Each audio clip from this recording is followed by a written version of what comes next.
Remind everyone to please silence your phones so they don't disturb the proceedings. Welcome, Santa Monica, to the April 25th, 2023 meeting of the Santa Monica City Council. We will start out with the Pledge of Allegiance, and I believe since it's Clerk's Week, we're going to have the clerk lead us.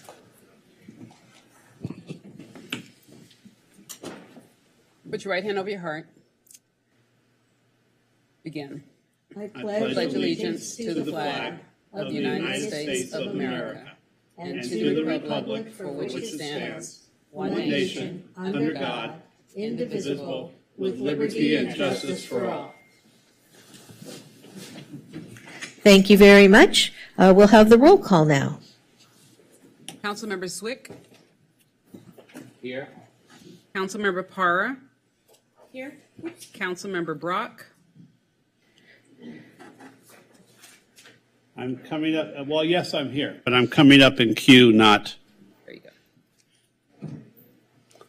with a microphone. Councilmember De La Torre. Here. And Mayor Davis. Here.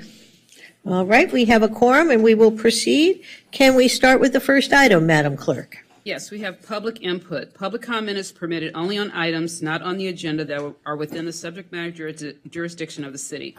State law prohibits the City Council from taking action on any items not listed on the agenda, including issues raised under this agenda item, and we have 7 requests to speak.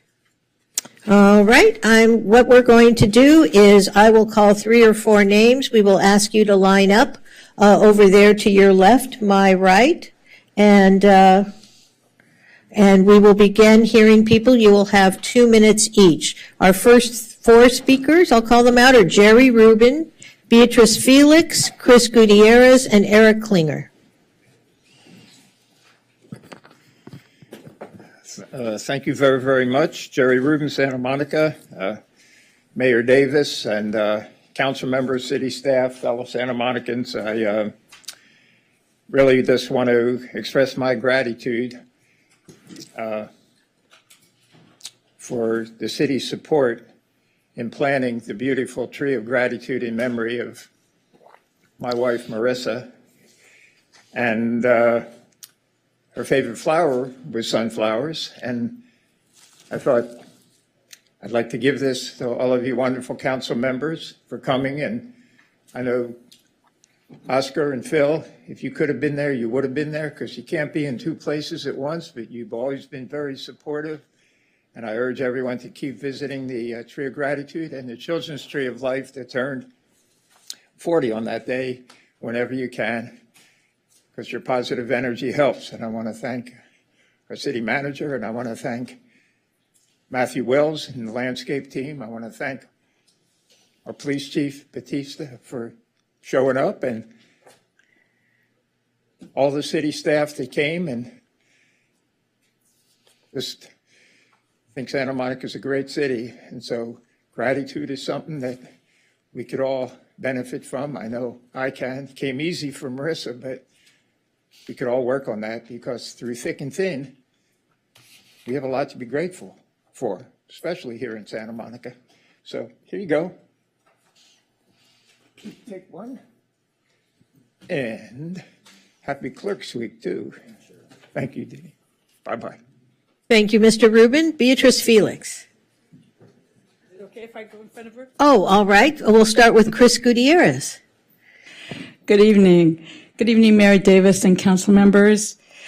Particularly as Jerry's given you sunflowers, that's the symbol for nuclear abolition. So it's precious that I should be speaking with you to say Happy Daniel Ellsberg Week. Yes, it's this week, April 24th to 30th, for us to celebrate this wonderful patriot, a courageous whistleblower, peacemaker, and steadfast anti-nuclear activist, Dan Ellsberg. As I was born in Santa Monica and have lived here most of my life, I am proud to recognize that so much of Santa Monica's history involves momentous actions that Dan Ellsberg has taken. Since 1971, when he walked outside of Rand Corporation, which used to be across the street from here. And he carried the Pentagon Papers that he then offered to the U.S. Congress, to the world at large, to the news media, to reveal critical secrets. He risked prison to reveal those secrets and the immoral activities that the United States was taking at the time, and he helped to end the Vietnam War with his staunch action. He informed us about the decision-making in the U.S. government inner workings that troubled a lot of us. Since those days, Ellsberg's stances have invigorated our self-government, and his legacy, still alive as he is, has imprinted many of us in this community, many of us who helped this council take the action to resolve against the war in Iraq in 2003. Ellsberg has informed us about the nuclear threat that we face. In 2011, this council unanimously helped us join the initiative, the international initiative Mayors for Peace, to safeguard our communities and the planet. In fact, last month at the March 11th workshop, one of our environmental young leaders, thank you. Thank you, Ms. Gutierrez. Beatrice Felix? I'm here today on behalf of 71% of Santa Monica residents. 63,000 residents are your constituents, and they occupy multifamily buildings, 2/3 of which were built after 1980.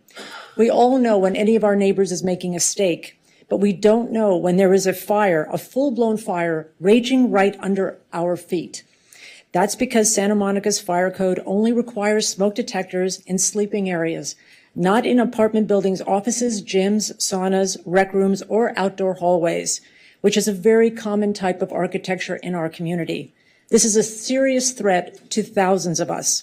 When the fire broke out at my home on April 2nd at 1011 4th Street, we tenants experienced firsthand how within minutes, blinding, choking, hot black smoke from a first-floor office fire quickly traveled even inside, outside hallways to the first, second, and third floors. Flames were blazing from the office windows, and within minutes, an acrid, thick black smoke blocked off safe exit for dozens of apartments as it pooled in the corners of the building and under the ceiling of the outdoor walkways. People were screaming, scrambling, and stumbling to get to safety and to warn others. Once outside, we all asked, why didn't we even hear an alarm? Well, that's because there was no alarm. It's not required. No, the inferno in the office utterly filled our building, and there was no reason for us to know. The city has only said to us that the building is up to code. We asked our landlord, Beverly Hills Properties, owned by Sterling Corporation, to install alarms in the building, in the office that burned, and in those hallways. Their answer was, you should have pulled the manual alarm to alert the other tenants. The old-fashioned break the glass and pull. What they didn't mention was that the alarm was right in the middle of all the flames. And on the second floor, it was next to... Thank you, ma'am. We have Eric Klinger next, but before you begin, sir, I'm going to call a few more names for people to line up. Randy Ziegler, Jonathan Foster, Denise Barton, and those are the only names I have on the list. Go ahead, sir. Good afternoon. My name is Eric Klinger. I'm also a resident of 1011 4th Street and was also in the fire. Right in the middle of the flames and blinding smoke next to the melting exit signs on all 3 floors. So the break the glass option was not available. How is this a reasonable response from a major landlord in the city? Obviously, our landlord cannot be trusted to do the right thing by us unless compelled to do so. I can vouch for that. The Sterling Company, who advertises that they offer the latest and greatest in technology in their 11 ultra-luxurious Santa Monica buildings. Clearly, we are not safe. Smoke is the leading cause of death in a fire. Imagine opening your door to a wall of hot, impenetrable smoke that peels the paint off your door and breaks your nearby windows. Then you turn around to see black smoke come up from the opposite side of the apartment. You realize in seconds that the entire unit beneath you was in flames. What would you do? Imagine if you were elderly, were not mobile, or had a small child. My next door neighbors, Emma, Stefan, B, and Tom, faced this exact scenario and had no choice but to jump from the second-story balcony into the basement-level pool as the fire raged right beneath us. We tenants now live in fear that another such a fire could start again. If it does, and it happens at night, although our building is up to code, once again, no alarm will alert us, and there might not be anybody who happens to see it. Next time, we may not all escape unharmed, which we did in this case, thank God. Historically, fire laws only change after a mass tragedy. Please don't make us wait for one here, because we may be the victims. You've gone above and beyond state and national guidelines before to make Santa Monica smoke-free. It's time to do it again. You recently asked for our votes, and you got them. Now we are asking for your vote to make smoke detectors mandatory in multifamily building offices, rec rooms, outdoor hallways, and outdoor lobbies. Thank you. Thank you, sir. Jonathan Foster? Oh, I'm sorry, I skipped over it. Mr. Foster, I called you too early. Randy Ziegler, I'm sorry. I'm Randy Ziegler from Santa Monica. I'm here also to praise and honor Daniel Ellsberg, a truly truthful, brave, and honest man. I'm also here, perhaps the city of Santa Monica can give a commemoration of some sort in praise of him also. I was thinking this afternoon what I'm going to say, and I came up with what the world needs now is love, sweet love. That's the only thing that there's much too little of. And then I said, well, what does it have to do with Daniel Ellsberg? Well, he loves peace. He loves peace so much he was willing to stop a war and go to prison for 115 years. Luckily, the president bungled the operation and he was not going to prison. He loves the truth. He loves the truth so much he supports every, what you'd call, whistleblower. Whistleblowers tell the truth. And he supports whistleblowers. We need whistleblowers when governments start to lie. He loves the planet. He loves the planet so much he's willing to talk about nuclear war planning, which is what our government is doing, and building up nuclear weapons. Now, nuclear war is not good if you love this planet. So please, let's honor this very brave, honest man. Thank you. Thank you, sir. Now, Mr. Foster, I apologize. Hello, Jonathan Foster. Hello, Santa Monica, not worth your weight in aborted fetuses. City Council, how are you? And none of you worth your weight in aborted fetuses. So Phil Brock lighting the light on the Hanukkah display out there. You know, what I talk about is a little bit like what happened to Nancy Pelosi. That she can't take the Eucharist. The priest in San Francisco won't let her. Well, I thought it was really Phil Brock, the abortionist. You know, it's like a God interruption, lighting a human light, a Hanukkah light. How does a murderer light light? Light is for life. You condone killing. It's Hanukkah gone wild. It's like an abomination, what I saw there. Against separation of church and state is what happens out there constantly. It's not. I'm not against it. You know, I've heard about sanctuary vandalism and some people that got shot at some synagogues and stuff. And what I'd like to do is just take them out back at the police station and shoot them. I don't need to have a trial for that kind of crap. That's how I feel about it here. But, you know, I object to what's happening here, though, for a country over there. All that stuff, $600 billion of a foreign aid package. And we have police departments that are hemorrhaging police officers, and they can't hire them, and they don't have enough money to, but all the money goes out the window. Jesus is the light, not the Santa Monica electricity. It's definitely not you. Or there was two people that didn't vote on abortion because you weren't here yet, but I figure you're Democrats, you're the same mind. Jesus is the light. You know, in the lampstand in the Holy of Holies, there was only one lampstand, and it burned for 8 days. The whale oil burned for 1 day, and Jesus burned for 7 days. Jesus, the Lord, burned for 7 days. For it is you who light my lamp. Thank you, Mr. Foster. Bill Brock. Ms. Barton? Good evening. I'd like to share with you some of my comments from the Housing Commission earlier this month. In January 2023, Grace Starr put a new manager in our building in Chelsea, who came in claiming to be so much different than the manager before him. And I will give him credit for posting an after-hours emergency contact number for him, but in other areas there's no difference. The area I'd like to focus on tonight is my attempt to find out why, from both the previous manager and the new one, if my rent is paid every month, how can my rental statement reflect me owing money? This month the amount being over $1,200. Yet the housing authority and the organization that assists me assures me that my ledger reflects my rent being current and my security deposit being safe. So with the new manager, the response, mine is the same way too, is not a valid accounting answer to my inquiry. I even went as far as to request assistance from the housing authority, but as far as I know, that call has still not been returned by the management of my building. After that, the organization, which assists me, informed me that they got an over-exaggerated letter from the new manager accusing me of harassment because I had said that he was like Rochelle, the manager before him. And he ran out of the office after me and threatened my housing. So why would Grace Starr take action like this against affordable housing tenants?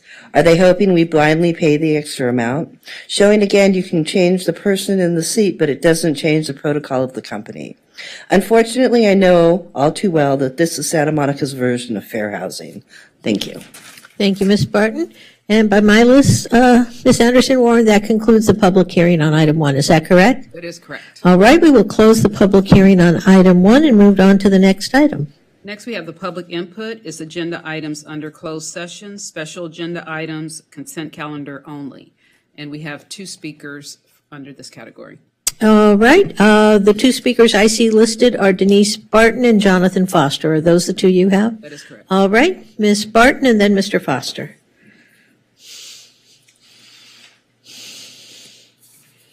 Good evening. For the city manager's report, I have come to city council meetings as well as asking in other ways to have the city correct the lighting on the roof of the NRDC building so there's no light intrusion into the affordable housing units. While the units are being shielded, while the units above are being shielded from the light. And the partition has been put back up again, blocking the airflow to only my affordable housing unit. In the last 2 years, I've tried to get assistance from City Manager David White, the Director of Community Development Department David Martin, Building and Safety Manager Ariel Sakaris, to no avail. And since this action was taken through the administrative approval process during the pandemic, so the tenants, it would negatively affect, could not comment on it. In addition to the city taking no action in the situation, would saying this be done impurposely? So would this be the city of Santa Monica through the planning process trying to make the city's affordable housing units as uncomfortable as possible, trying to make them turn over quicker? Or are these actions being taken to target me through my affordable housing because I participate in city council and other board and commission meetings within the city? Either way, it's just another example of the city of Santa Monica's version of fair housing. And if you missed it, please refer to my public input comment tonight, where even though my rent is paid in full, my monthly rental statement always reflects an amount due. Thank you. Thank you, Ms. Barton. Mr. Foster. By Jonathan Foster on cleaning the bus stop shelters. I don't know if this is going to extend on Santa Monica Boulevard and Saltel right at the 405 intersection. If you're going to LA, you know there's that 7-Eleven there on the corner, and it's got the Subway, and there's like a sushi and now a pizza place there. I mean, it's been just unkept for years. I mean, going back to 16, 17, 18. And on that bus stop, just on the side of, which is a Santa Monica bus stop, it is nothing but dirt and pee. And it's been there for 4 years. And it's funny that this is on the docket tonight because I saw this like about a year and a half ago, and I was scratching my head. I'm gonna call the bus state. I'm gonna call the bus people and ask them to clean this up. And I just haven't been able to get to it because there's so many other things I've had to deal with. And it's funny that this came up, and I thought, well, okay, I will put in my 2 cents and just ask, does that extend to every single Santa Monica bus stop? Because so many of them are really filthy. So, or is it just the city of Santa Monica? And is it you can't clean the one that's out of the city because it's Los Angeles? But if you can clean every one of them, that would be great, especially that location is absolutely disgusting, really. It's just all brown and there's just pee going out and it's been in the sun. No one's come to clean it up, not even Subway, not even the owner, not even the city of LA. And I can't understand why, but thank you so much. I was glad I could speak on this. I do love you very much, Phil Brock. Everybody have a great night. Thank you, Mr. Foster. I think that concludes the public comment on item 2. Is that correct, Ms. Anderson-Warren? It is correct. All right. Thank you, everyone, for coming out. Before we go further, what I do want to do is a little bit of agenda management, which is I would like to continue the appointment to the Disabilities Commission matter, item 16A, to the it says here May 8th, but May 9th, May right? 9th. Okay. To the May 9th meeting, because we do not have a full council tonight, and as a matter of collegiality, we don't do board appointments without having a full council.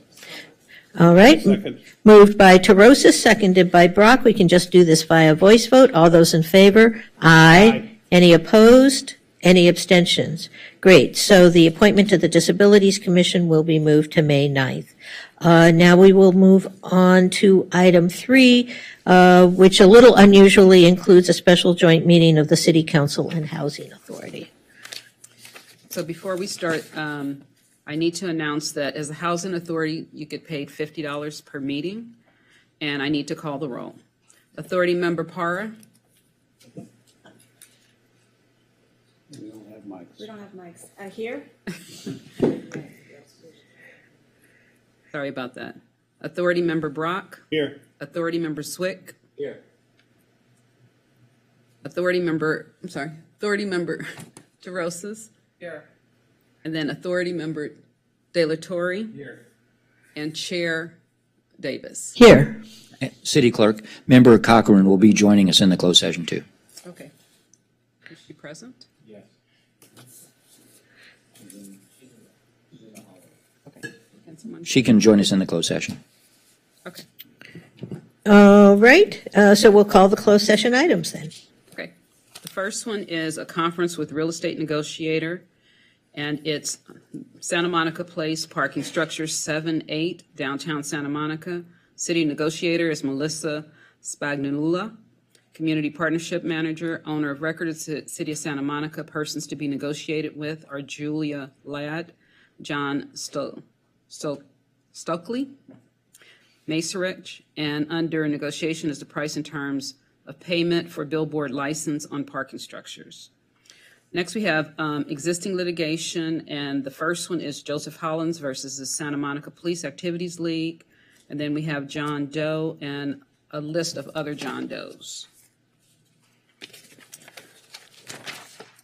Then we also have another existing litigation, and this is the City of Santa Monica versus Insurance Company of the State of Pennsylvania. 3D is another existing litigation, City of Santa Monica et al. Versus 1238 10th Street LLC.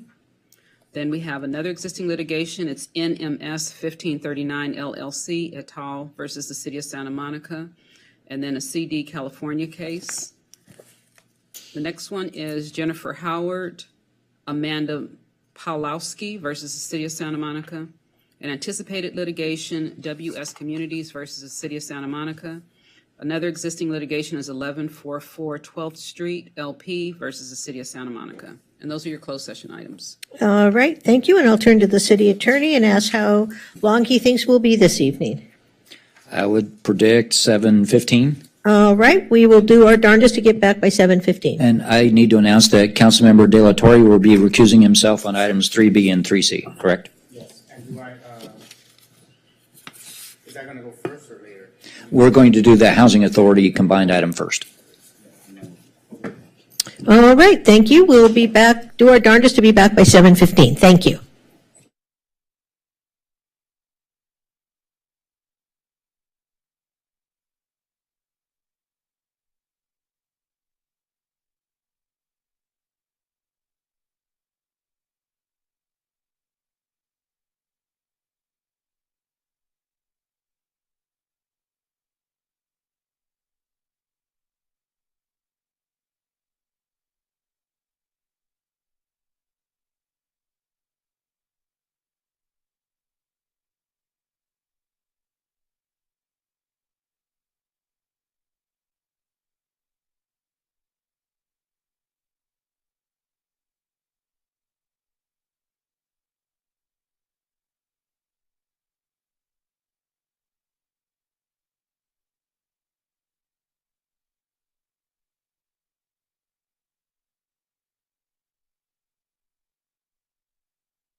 What is his name?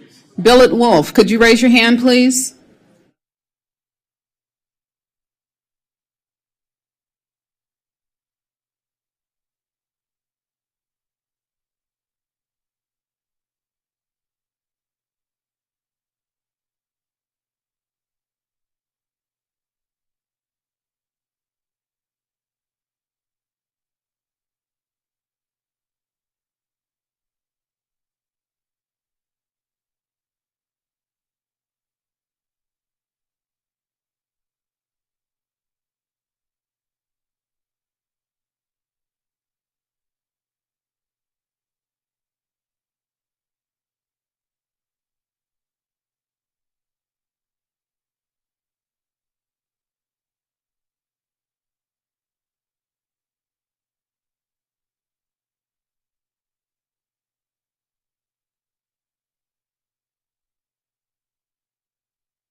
Oh, this is working.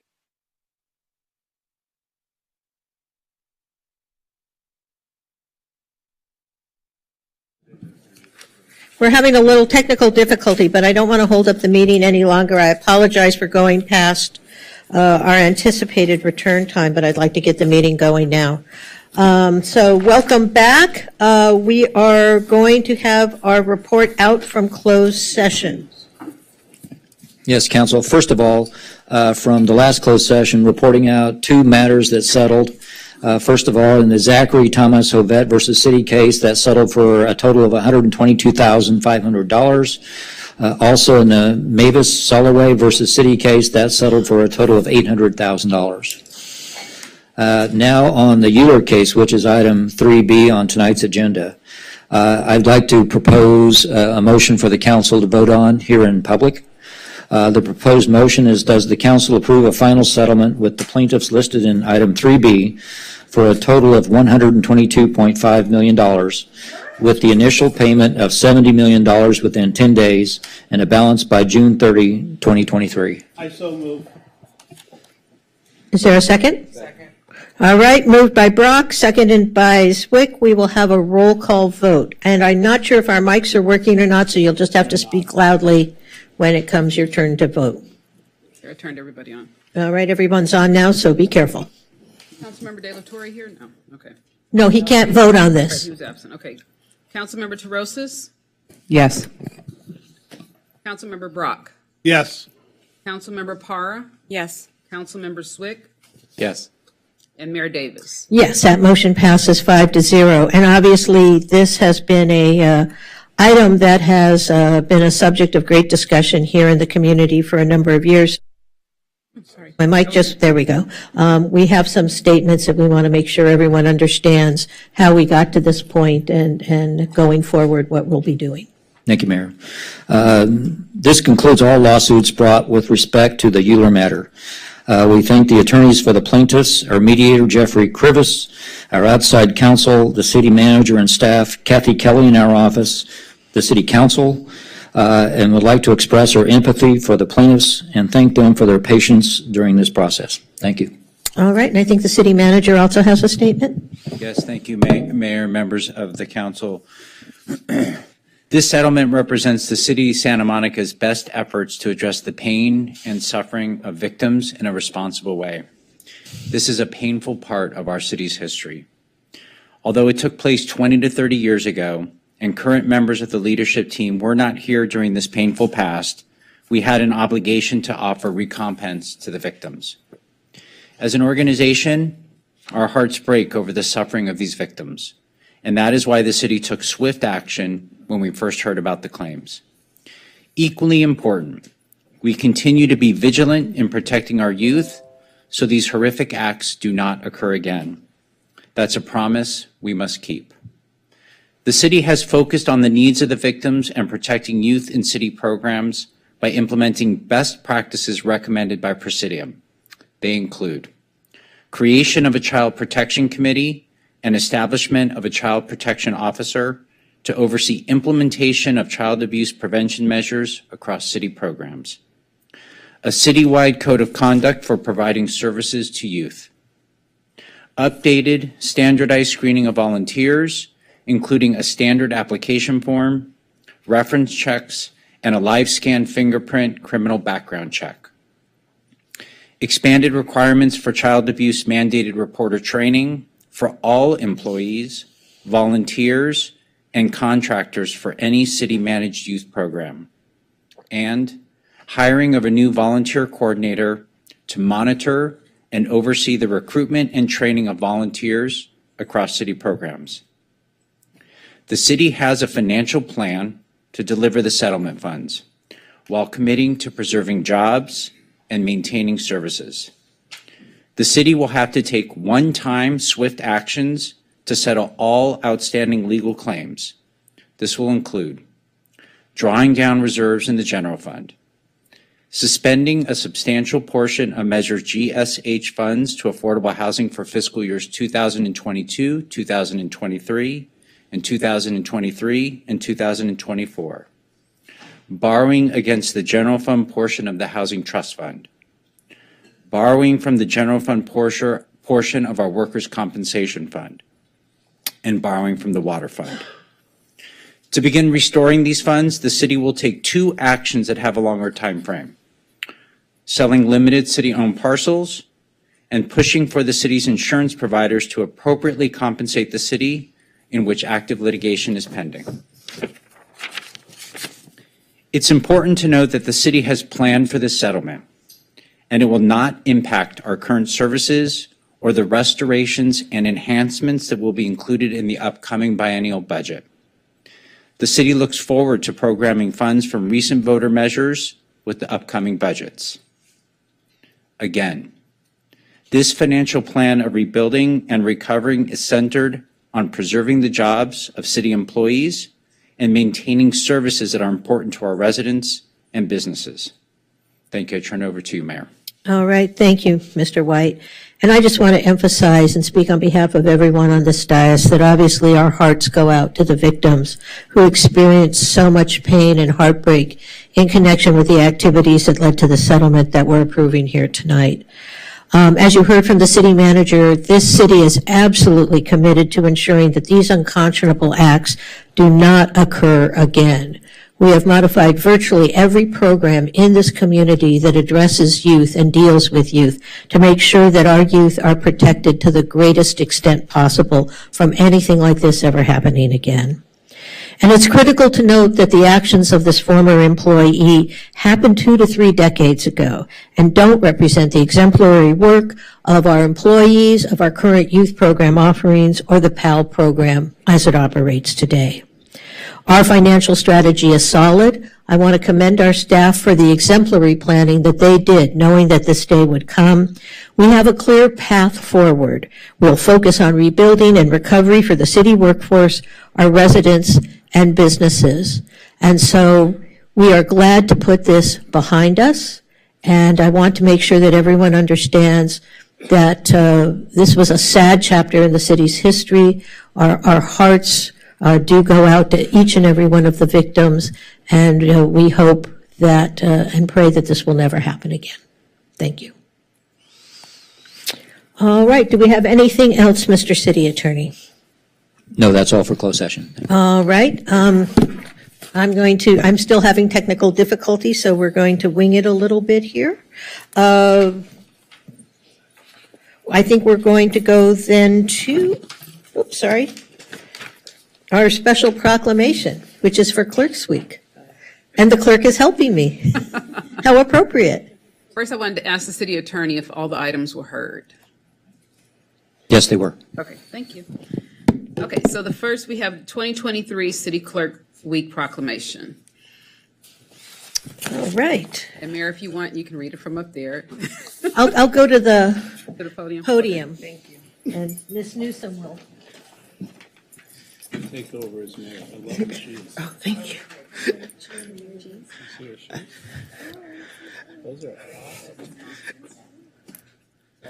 She's color coordinated. I do try. How appropriate that I am being bailed out by our clerk's office even as we speak. All right.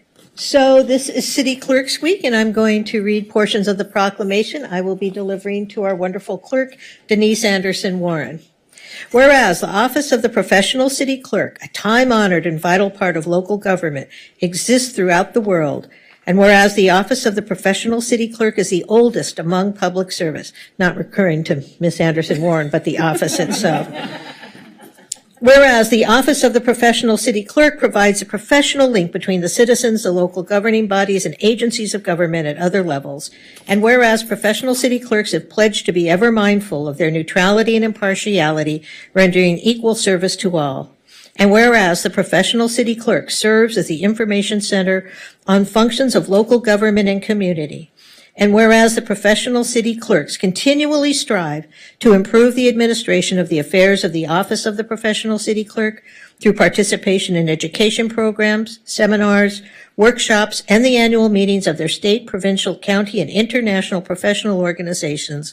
And whereas it is most appropriate that we recognize the accomplishments of the office of the professional city clerk.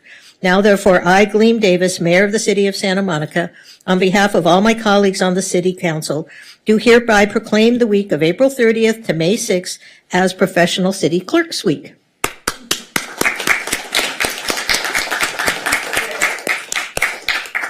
And obviously, we extend our appreciation to our clerks. And for those of you who might not know, one of the most important roles that our clerks play is running our elections. And they do an outstanding job here in Santa Monica. And as anyone who's run for public office knows, it's not an easy job to do, but they are exemplary at it. So I'll turn it over to you, Ms. Anderson Warren. And again, thank you to you and your entire staff for everything they do for us each and every day. Okay, I'm going to keep this brief. Nikki was supposed to read this. Yeah, sorry, duty calls.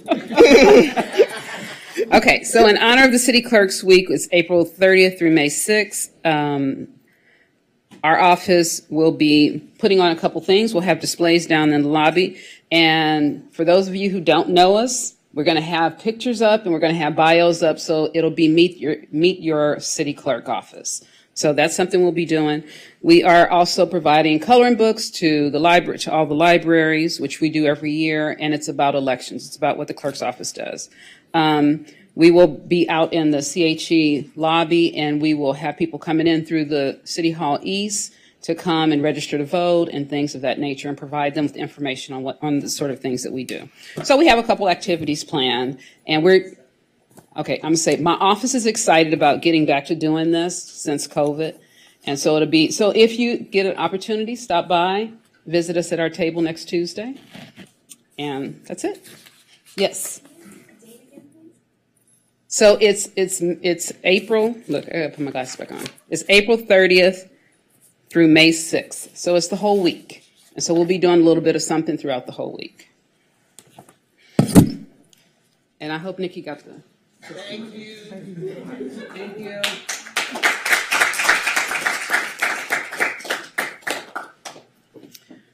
Okay, so Madam Mayor, I'll go ahead. So next we have the city manager's report. Good evening, Mayor, members of the council. So a few items that I'd like to provide information on. So first, in 24 hours or less, we will have our Sustainable Quality Award ceremony. It will be actually held tomorrow to recognize all the wonderful local businesses that demonstrate excellence in helping our city move toward a more sustainable future. This year's grand prize winners are the Shore Hotel and VO, and Excellence Award winners are OsteoStrong and Diana Rowless Skin Health. This Friday, April 28th, is Arbor Day, and the city will hold a special celebration honoring the life of our very own Peter Provençal, our urban forest extraordinaire, who we tragically lost earlier this year. The city will also hold its traditional Arbor Day tree planting tomorrow, April 26th. Also, this week is National Library Week, and if you haven't been to one of the 5 Santa Monica Library branches lately, I certainly encourage you to stop by and pick up a book, attend a library event, or check out a red kit to sharpen your brain health, gardening, or baking skills. And this weekend, Saturday, April 29th, is our Arts and Literacy Festival at Virginia Avenue Park from 10 a.m. to 2 p.m. This is a tremendous family event with more than 30 different community organizations offering games and activities around the theme Ready, Set, Build, and I hope you will check it out. And then the last thing I want to mention is that on Thursday, May 18th, Heather McGee, author of the New York Times bestseller, The Sum of Us, What Racism Costs Everyone and How We Can Prosper Together, will deliver the keynote address at the Santa Monica College Public Policy Institute 2023 Spring Symposium, which will be held at John Adams Middle School Performing Arts Center. The City of Santa Monica is co-hosting the free event along with Santa Monica College and the Santa Monica Malibu Unified School District. The Sum of Us has been chosen by the library for this year's Santa Monica Reads program, and you can pick up a free copy of the book beginning May 1st while supplies last. And that's my report. Thank you very much. Thank you, Mr. White. I am still screenless, so I'm winging it now. But now comes one of my favorite times during the meeting. We need a picture. There we go. We've been featuring animals who are residing currently in our shelters in need for ever homes. This is baby Bruce. He's an 8-year-old male neutered pit bull.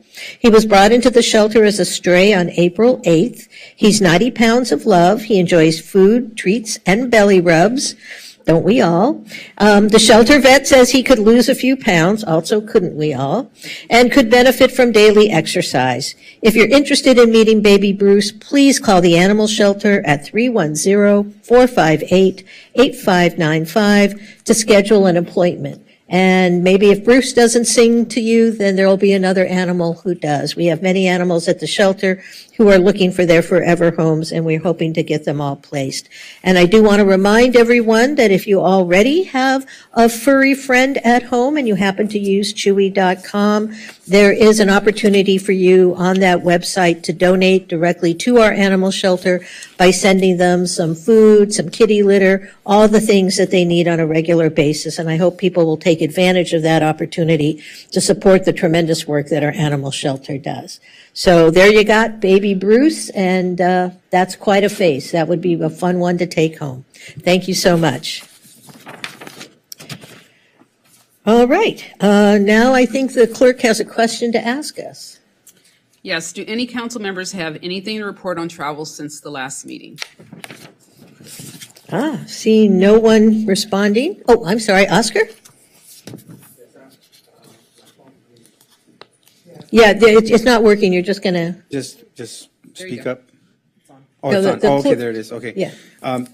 Yeah. Not a major trip, but I want to report really quick that I did participate in actually myself and Jesse were in the West Side City's Council of Governments with Beverly Hills, Culver City, West Hollywood, Los Angeles, and the county board, and also Senator Ben Allen also sent a rep to this meeting. Anyway, working hard on homelessness issues on a regional level.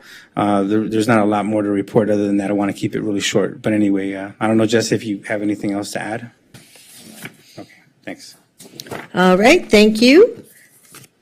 Okay, I think we will move on to the next item now, Ms. Anderson-Warren. Okay, so we have the consent calendar. All items will be considered and approved in one motion unless removed by a council member for discussion. In accordance with Charter Section 615, the adoption of all ordinances, resolutions shall be by reading of title only unless a council member present dissents. And I have not received any comments about pulling items. All right. I move approval. Oh, I have one question. All right, Councilmember De La Torre? Yeah, I just have one quick question. It's E, item E, what would that be? It's a cost-sharing agreement with the City of Los Angeles for Santa Monica Bay and Bayona Creek? Yes, is there staff that can speak on that Want to item? pull or- that? Well, then they can only speak on Okay, it can if we you pull pull that? the Yeah, of item. course, yeah, pull the item first. All right, so, I'll move all other items. ouch, sorry, paper cut. All right, consent calendar except for item 5E, moved by Brock, seconded by Terosis. May we have a roll call vote, Ms. Anderson-Warren? Councilmember De La Torre, Yes. Councilmember Terosis, My mic is working, but yes. Yes. Councilmember Brock, Yes. Councilmember Parra, Yes. Councilmember Zwick, Yes. and Mayor Davis. Yes, that passes unanimously from all the members present, which is 6-0. 5E. 5E is authorization to enter into cost-sharing agreements with the City of Los Angeles for the Santa Monica Bay and Bologna Creek. All right. Good evening. I'm Alex. I'm the city engineer. Oh, yes. Hi, Alex. Just a quick question. This is mainly to deal with the monitoring, correct? Yeah, and reporting, correct, yes. Yes. And so we're just paying our fair share, and Los Angeles, the city of Los Angeles is in total control over how that money is implemented, how the studies go and the monitoring, right? Yeah, it's a cost sharing between, I think there's like 5 or 6 agencies, so we're just paying our fair share. And we participate, we review things, so it's not like full control, but they are in charge, they're the lead agency. Okay. Just in terms of the Bayona wetlands, I know that this is for, to fund sort of, our part of the obligation influence over sort of what happens with the Bayona wetlands. Like, what type of authority does Santa Monica have? You said that there's multiple agencies paying into this, but is there like a governing board that sort of determines, Bayona wetlands and where Santa Monica might have a seat or influence over how sort of the water is, and specifically, and I think Councilmember Brock also participated in with some of the, and also, okay. So we received some information, and there's kind of a little bit of a conflict over there, and I just wanted to know how can Santa Monica weigh in on that? And so I'm trying to understand sort of what Santa Monica's role is in terms of, the management of the Bayona wetlands, and how can Santa Monica be influential in that? This staff report, this is just to award like a cost sharing agreement to just pay our fair share for just monitoring and reporting for like a permit compliance, just, for things that kind of go into the bay. But this has nothing to do with the the wetlands, but maybe Sunny's kind of coming up here. Maybe somebody can help me answer the question.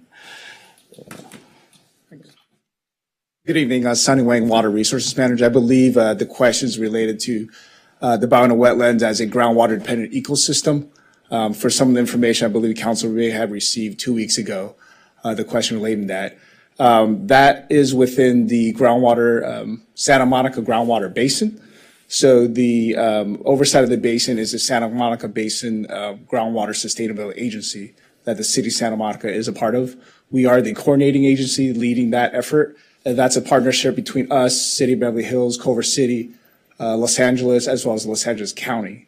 As far as the wetlands itself, we don't have any jurisdiction over that. There hasn't been a determination by Fish and Wildlife already to convert that into a saltwater marsh. Some of the information that they're seeking is with LA, and that's outside of the city of Santa Monica's boundary. So within that should really be with LA or LA County as an issue to address. So we don't really have any oversight over the Bayona wetlands itself. Okay, great. Yeah, thank you. I just wanted clarity on that. All right. And I just want to let everyone know the speaker's queue isn't working, so you're just going to have to send up smoke signals if you want to speak. Councilmember Parra, I think you wanted to speak? Oh, no. Okay, Councilmember Brock. Yeah, Sonny, sort of on that same vein, and I know you and I have talked about it as well, but there are a group of very dedicated volunteers who have been volunteering at Bayona wetlands for many years. And there are a lot of people very distressed that the freshwater estuary there would be changed to saltwater by saltwater intrusion.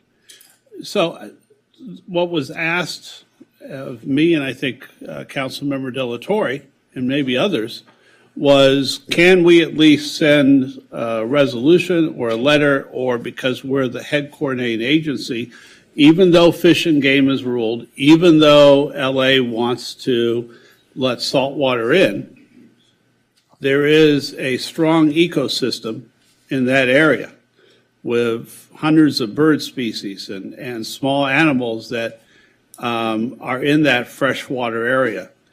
Is there a way for us to be advocates to keep the fresh water there and keep the saltwater area beyond the salt marsh separate from the freshwater area, as it has been for years? I mean, as far as, so I'm now speaking as staff of Santa Monica. I'm not speaking as my role as the board chair for the GSA. So just want to be clear on that. If that is something that city council want, they would direct the board representative of the GSA to bring that item up for discussion at the GSA board meeting. As far as that would be the city's action to direct the representative to bring it up at the GSA, that would be the appropriate forum for that discussion. Okay. Thank you. All right. Does anyone else want to speak? I'd like to move the item. All right. Moved by De La Torre. Second. Seconded by Brock. We'll have a roll call vote. Ms. Anderson-Warren? Councilmember Zwick? Yes. Councilmember Parra? Yes. Councilmember Brock? Yes. Councilmember Terosas? Yes. Councilmember De La Torre? Yes. And Mayor Davis. Yes, that passes unanimously 6-0. And I've put us in discussion mode, so you should be able to control your own mics now, at least until something else happens. All right, we will move on to the next item, Ms. Anderson-Warren. Okay, so next we have public input, and this is remaining items on the agenda. And it looks like there's approximately 17 people. So we're starting with 6A, and then I believe on your screen, hold on a moment. Yeah, no one's showing up. It was there and then it went away. Oh, no, it'll come back. Okay. Okay, so we start off with Michael Soloff. Can you see Hannah? Yeah, I do, but wait a minute, hang on one second here. I'm just trying to. But I don't see Mr. Soloff. Mr. Soloff is. No, I see you. I don't see your name. Yeah, there he is. He's there. All right, well, I guess can you put so Mr. Soloff's on a separate screen. Can you take him down and put that other list up, and then I'll call several names, since I see Mr. Soloff is raring to go. All right, so just so everyone understands, please identify the item on which you are speaking, state your name so that everyone who is listening via YouTube or on Channel 16 knows who you are and what item you are addressing. I'm going to call a few names. Please line up on the wall to your left, my right, so we can move through this. Our first speakers are going to be Michael Soloff, Hannah Wenger, Denise Barton, and Denise Neal. And Mr. Soloff, you have 2 minutes. Thank you. I'm Michael Soloff, and I'm speaking tonight in my capacity as a co-chair of SMER. As stated in the letter we submitted, SMER supports the proposed gender-neutral bathroom ordinance, your item 10A. I think we all agree that a core Santa Monica value is to be welcoming and protective of all persons who live in, work in, or visit our city.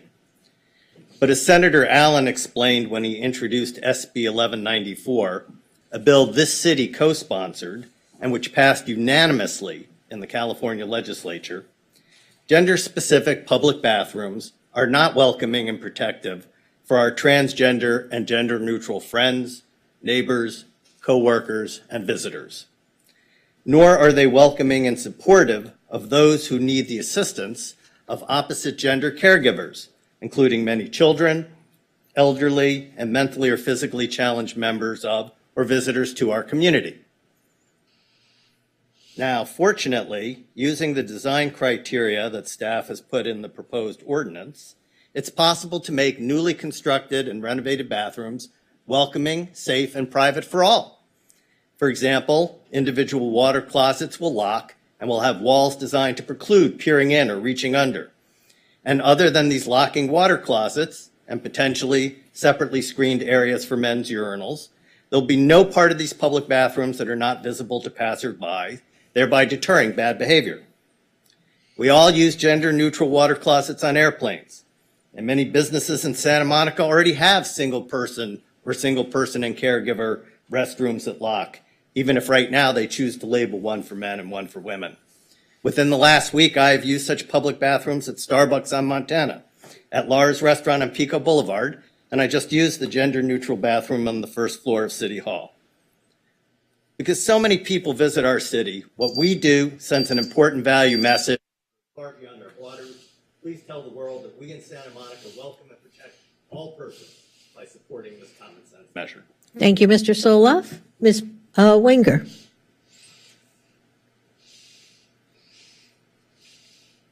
Good evening, council members. My name is Hannah Wenger. I'm here on behalf of Assembly Member Zuber to present a letter on item 10A. Dear Council, I'm writing to express my strong support for item 10A on tonight's City Council agenda. The City of Santa Monica has a long tradition of leadership in advancing civil rights and social justice for our most vulnerable communities, and I want to thank the City for its leadership in, once again, advancing a careful and measured proposal designed to meet the needs of our transgender and non-binary friends and family members, while at the same time assuring the safety and privacy needs of all Santa Monica residents, employees, and visitors. We all share the common goal of keeping every member of the community safe while providing for the basic need for restroom access. Restrooms are too often a place of fear, anxiety, and dread for many transgender and non-conforming people who feel uncomfortable or unsafe using gender-specific bathrooms. While the proposal before the city may seem to be new and untested, its provisions are already being implemented voluntarily by many employers, businesses, and in many new buildings across the state and country. In fact, the architectural profession has been refining design approaches in which the needs of transgender and non-binary people can be met, and has developed new designs for restrooms that afford every person a private and safe environment. Everyone benefits from these advanced designs that separate urinal areas from other areas of the bathroom and provide individual toilet rooms that provide privacy, safety, and access that are superior compared to gender-separated designs. The only common areas are generally in the areas for hand washing. As a father myself, I consider the safety and well-being of our kids in every policy decision. All of our kids, all people, including transgender and gender nonconforming adults and kids, have a right to safety, dignity, and privacy in public restrooms. The proposal before the city tonight is thoughtful and measured and achieves the safety and privacy that everyone, including all women and children, deserve. At a time when transgender... You can go ahead and finish. Thank you. Thank you. At a time when transgender and gender nonconforming people are under attack across the country by those who weaponize fear and misinformation for political gain, I am hopeful and confident that all members of the City Council will once again embrace the values of respect and inclusion that has been one of Santa Monica's hallmarks.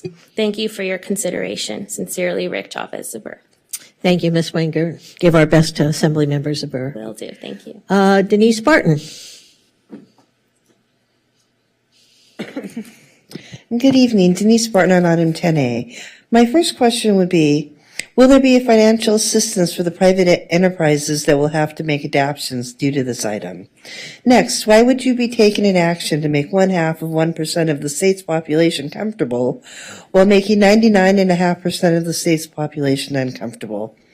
Not that you don't have a record of putting your special interest before the best interest of the city and its residents.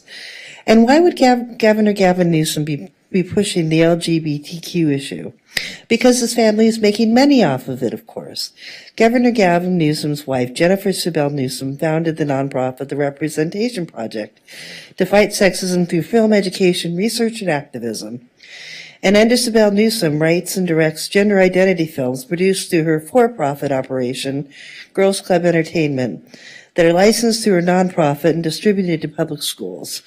So Sibel Newsom seeks to activate students politically in accordance with the same radical ideologies of gender, race, and privilege, and we, the taxpayers, are paying for it. I also wonder why there is no religious exemption. Couldn't this action be seen as going against religious beliefs? Although if the city wants to take this action in city public restrooms on the city property, then aren't you violating women's and children's right to privacy, as well as children not to be exposed to the anatomy of the opposite sex? And since this will end up at the Supreme Court at some point, is the city willing to accept all liability from this action, considering you're pushing it onto private enterprise? Then again, what kind of financial assistance are you offering to the private enterprises, especially after you've already put them at such a disadvantage by not having a safe city? Thank you. Thank you, Ms. Barton. Ms. Neal. And before you begin, I'm going to call a few more names so we can have people line up. Dan Hall, Erica Leslie, and Jason Brown. And Ms. Neal, before you begin, I have you down for a couple of other items. Did you want to speak on all the items now? No, I just wanted to address the gender-neutral restrooms for now. Okay, Thank you. go ahead. Good evening, Mayor, Council, and public at large. My name is Denise Neal, former commissioner here, Disabilities Commissioner for the City of Santa Monica. I wanted to encourage you to create the gender-neutral restrooms. As a matter of fact, when I was ending my term as commissioner, I worked with Kim, the regional director of Starbucks, to encourage her to put 4 gender-neutral units in the Starbucks across the street. I talked to her when they were first developing it, and I told her that this was a prime and ideal opportunity to create gender-neutral restrooms, because not only was I a single parent with male and female children, but there are other parents that are opposite sex parents to children who also needed access to restrooms. I actually said that we need to make sure we have family restrooms, gender-neutral restrooms, wheelchair access and changing tables in some of these restrooms. So it doesn't only have to be because of non-binary people.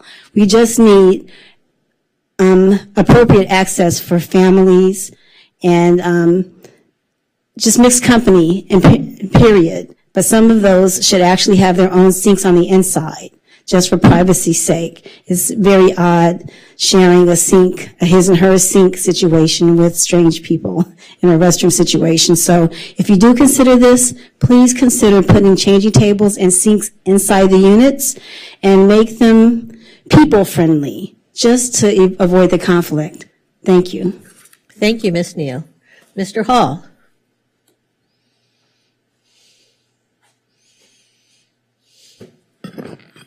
Thank you. Good evening, Council. My name is Dan Hall. My pronouns are he, him, his, and I am here in support of item 10A. And I believe Ms. Leslie donated 2 of her minutes to me. Thank you. So, Council, I debated what I wanted to say up here tonight, whether I wanted to cite studies proving the safety benefits for women or the logistical benefits for the disabled and opposite gender caregivers. Or I thought I could list the 50 organizations and individuals that have written to you in support of item 10A, including Equality California, PFLAG Los Angeles, the ACLU, and multiple faith leaders. But instead, I want to tell you a story about why this feels personal. It's different yet familiar, and that story is my story. I was an 18-year-old young man, a boy really, who wanted to serve my country. But I was also trying to understand and even fight the fact I may be gay. At boot camp, bathrooms were danger zones where any suspicion of being queer was a risk to physical safety. Don't ask, don't tell was the law, and I couldn't ask my friends, my commanders, or anyone for advice or help. It was institutional discrimination. What upheld that law for so long? It was supported for some of the same fears you've seen in your inboxes and in posts on social media this week. Safety, privacy, sexual assault. This was the coded language used by leaders to justify forcing me and so many others to remain hidden in the closet. It's the same coded language that was used against the trans soldiers in my unit during the Trump years. And frankly, it's the same coded language that has been used for decades to other everyone in the queer community, most especially our transgender and gender nonconforming individuals. So while I am not trans, this feels like a different flavor of the same shit that I went through so long ago. And I'm here to be an ally for my siblings tonight. Now I've talked with each of you about this. I know none of you are bad people in your heart, and I'm not suggesting that as some have. I actually want to thank Council Members Parra, Brock, and Negrete for taking me up on my offer to discuss the item, and especially to Council Members Parra and Negrete for their support of this ordinance. But I have to remind each of you, as I told a few of you this week, that your words matter. Your actions matter. You are our leaders. You are held to a higher standard.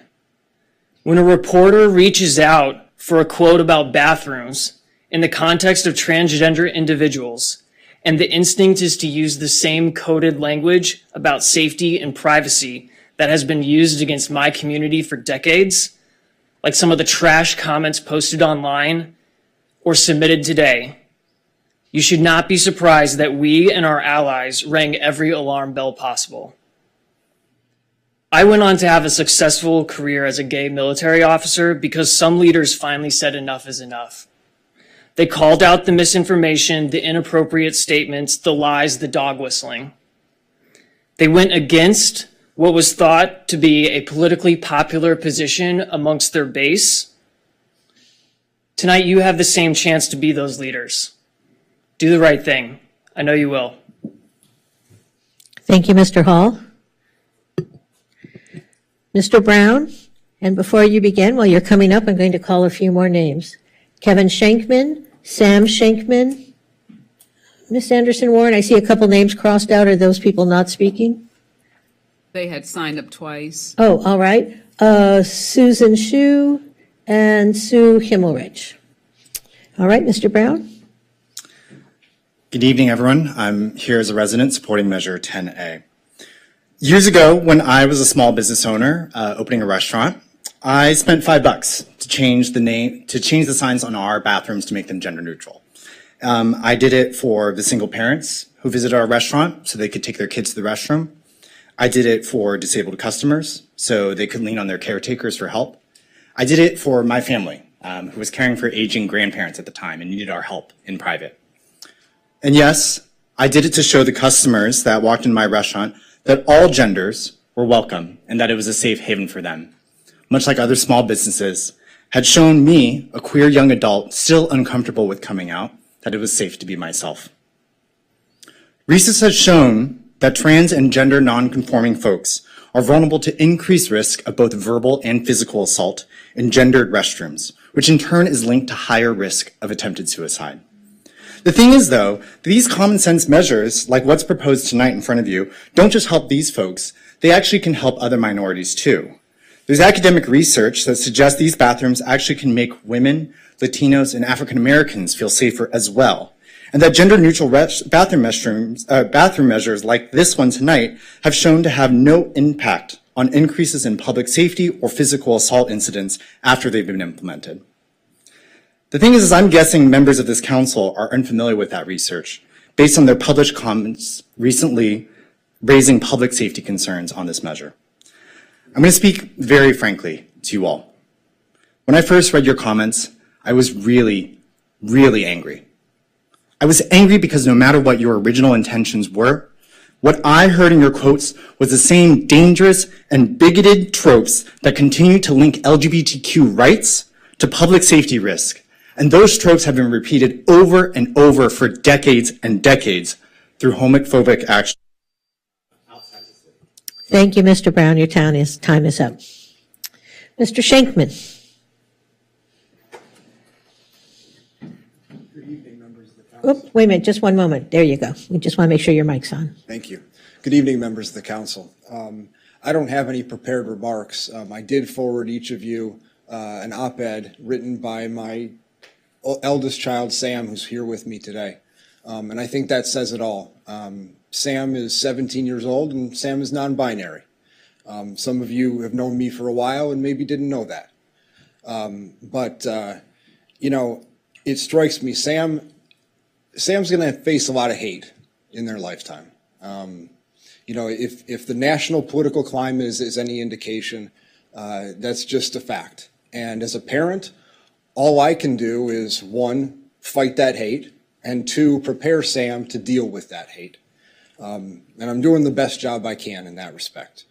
Now, Councilmember De La Torre, you know, we've had a lot of discussions about the mural, right, and the soft racism of that mural, and not wanting your kids to come into City Hall and have to face that soft racism of the mural. And in the same respect, I don't want my kid to have to come into this building or any other and face the soft transphobia of exclusively sex-segregated restrooms. So I would encourage every one of you to think about that and think about, you know, some of you are parents, how you would feel, you know, how you feel in that position. So I'll leave it to Sam. Thank you.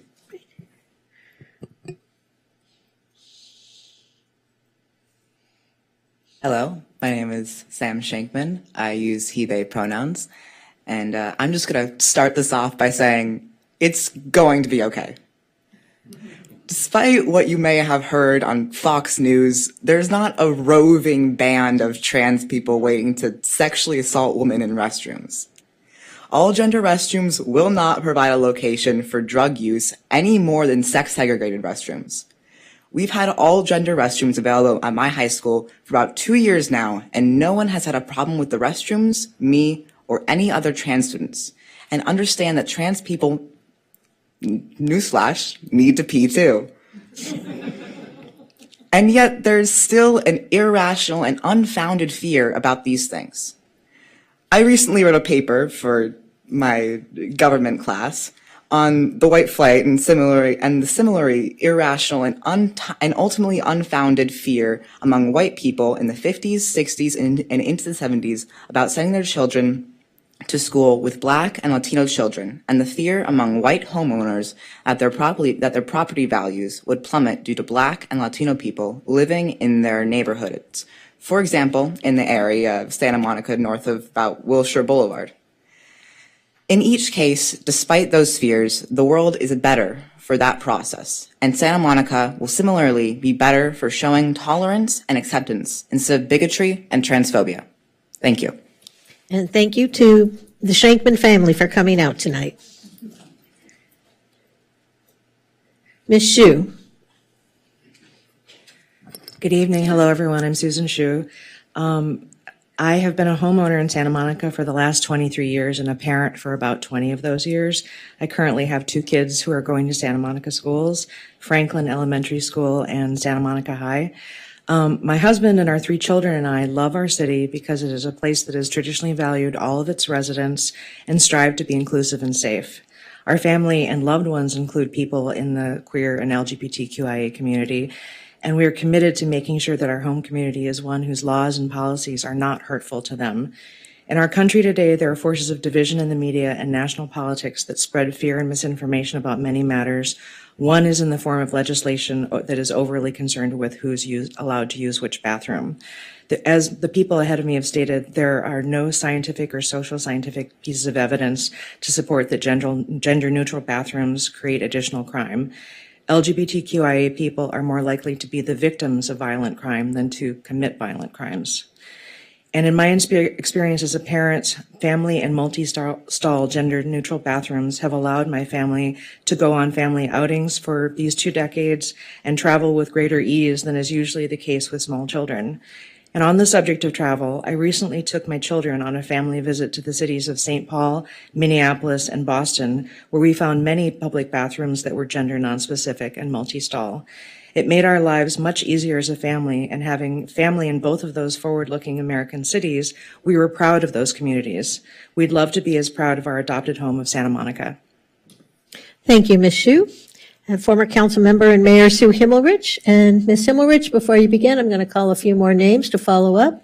Zach Geidzik, Tim DeFuria, Ellis Raskin, Kay Ambrose, and it says Ang D. I apologize, but that's what it says. Good evening, City Council. It's nice to be back. I haven't been back in the building for quite a while, so nice to see all of you all. I cannot be nearly as articulate as those who have spoken before me. A couple things that I do want to say. As usual, I've done my research. I do believe that all of you are good people, and I do think that this research will convince each and every one of you that and what you hear, that this is the right decision for the council. And it was a decision that we all made together to have this policy in 2021. This is just an effectuation of a policy that we have already adopted.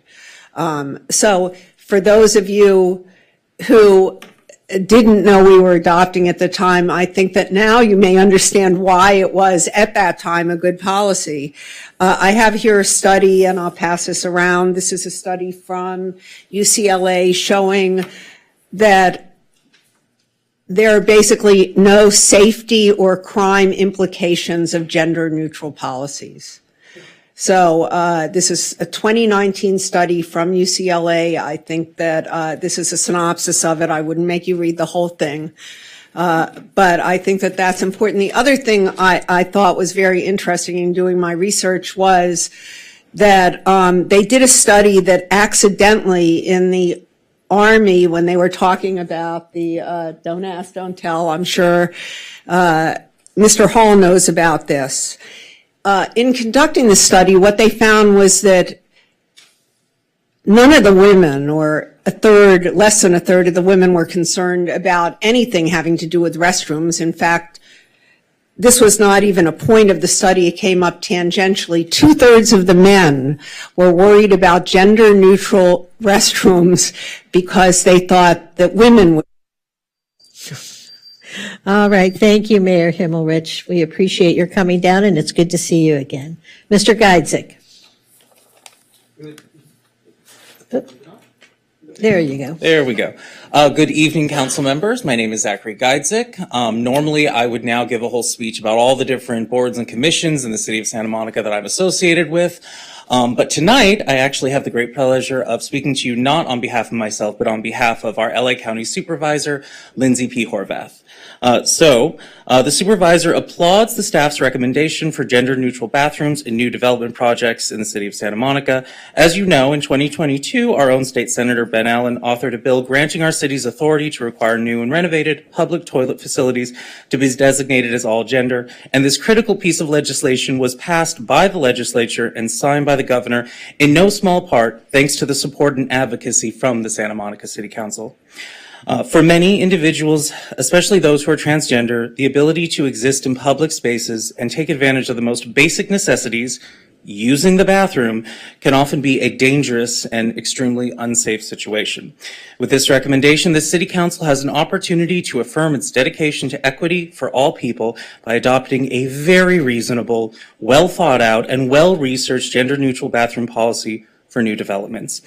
Our cities have a responsibility to be welcoming space for all people, especially those in our community who have been too often marginalized and denied even the most basic rights, and who far too often must put their own safety and security at risk to simply use the bathroom. Tonight's item is an important step to increase accessibility and equity in our community, and one that Supervisor Horvath is proud to be able to support. Staff's recommendation. Thank you very much.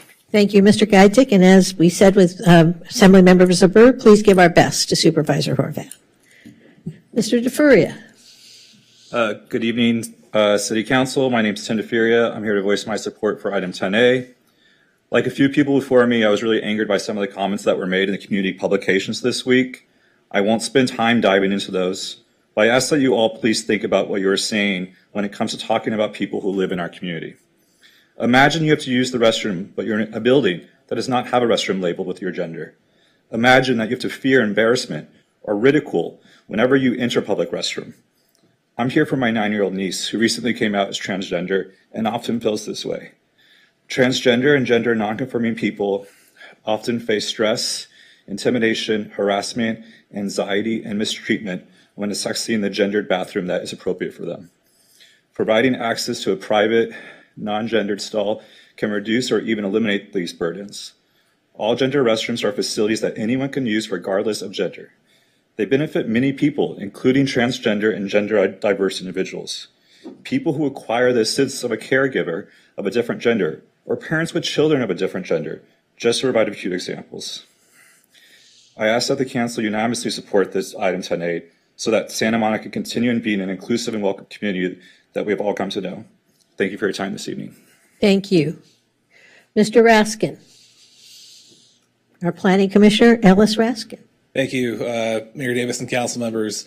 I'm standing here tonight in solidarity with all Santa Monicans who are excluded from public life just because of who they are. Bathroom access cuts much deeper than it might appear in first blush. It speaks deeply to who we accept as participating members in civic life. This is a very important issue, and it should be a non-controversial one. The measure that you're taking up tonight implements a bill, SB 1194, hope I've got those numbers right, that was passed unanimously by both houses of our state legislature.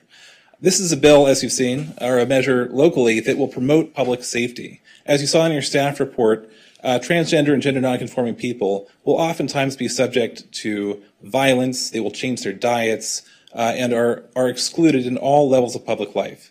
Again, this is not controversial. Please support this measure. Thank you, Mr. Raskin. Kay Ambrose. Good evening, Mayor Davis and council members. My name is Kay Ambrose, and I'm speaking tonight to urge you to support agenda item 10A. This is a common sense ordinance that will help make our community safer and more inclusive. Please vote to support this ordinance. Thank you. Thank you. Ang D. All right. The last speaker I have on the list is Jason Mastbaum. Mayor, before you go any further, there's actually Ange D's time is being donated to I'm sorry, who was the person? Belay Wolf. Oh, okay. Oh, all right, okay. So why don't we go to Mr. Massbaum, and then we'll go to Belay Wolf, who will have 4 minutes in, is that correct? That is correct. All right, Mr. Massbaum. Hi, my name is Jason Massbaum. I'm here on behalf of Santa Monica Forward to read the spoken comment, the letter that was sent in the written comment by our co-chairs Brad Ewing and Carl Hansen. Mayor Davis, Mayor Pro Tem Negrete, and council members, we urge the council to support this ordinance to make new and renovated restrooms gender neutral. Clean, accessible, and safe restrooms are a universal need, and this is an opportunity to create gender neutral facilities that will benefit transgender and gender nonconforming individuals, the disabled, parents with opposite sex children, caregivers of opposite sex individuals, and reduce wait times for cisgender women.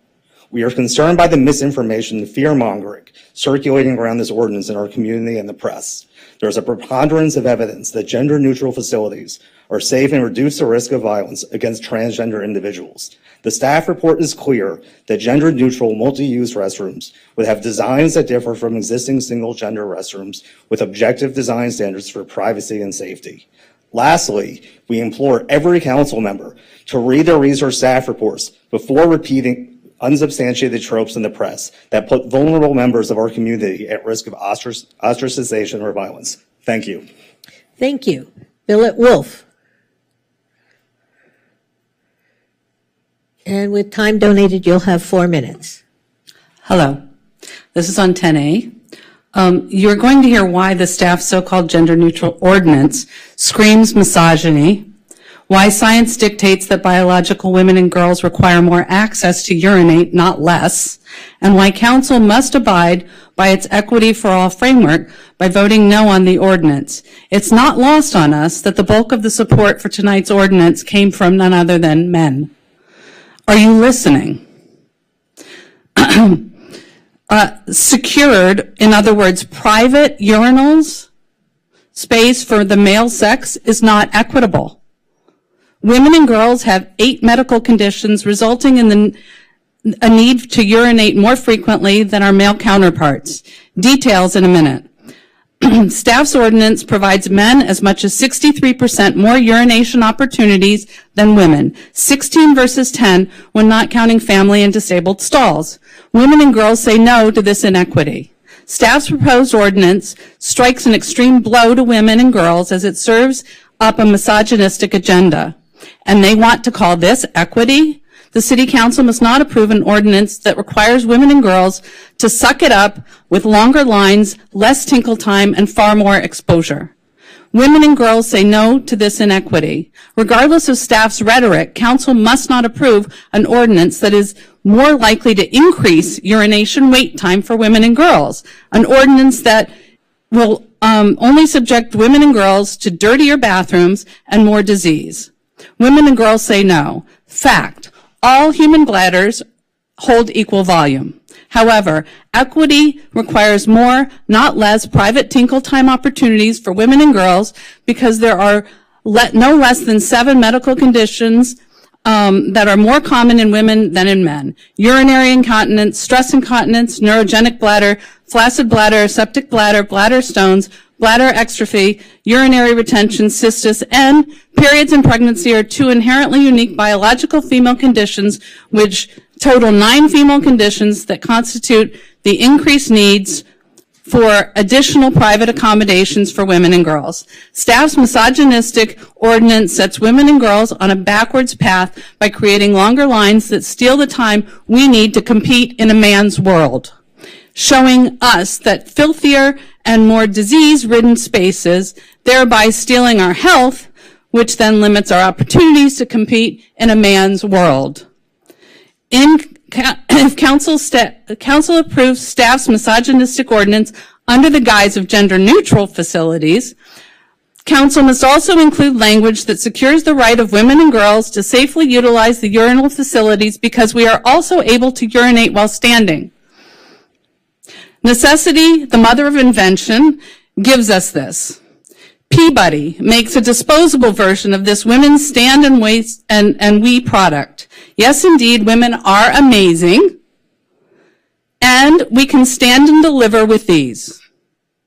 So any ordinance that includes urinals must also require safe access to those spaces for women and girls, because this is what equity looks like. Additionally, misogyny would have women and girls claiming a disability when accessing any urinals, so the city's gender-neutral bathroom ordinance would also require that a free and generous supply of pee buddies is on hand wherever urinals exist. Women and girls say no to misogyny, and we say no to inequity. Women and girls say no to any council member supporting misogyny and inequity. Vote no on this ordinance, because in no way, shape, or form does it speak equity to us. And where are women and girls going to empty their period cup? Thank you. Your time is up. Thank you. All right, we have a few more speakers. So, Mayor, the speakers that I have are Harvey Eder, Denise Neal, and Jonathan Foster. All right, Mr. Eder, Ms. Neal, and Mr. Foster. Ms. Neal, since I see you, why don't you come on up, and maybe the other two will hear their names and respond.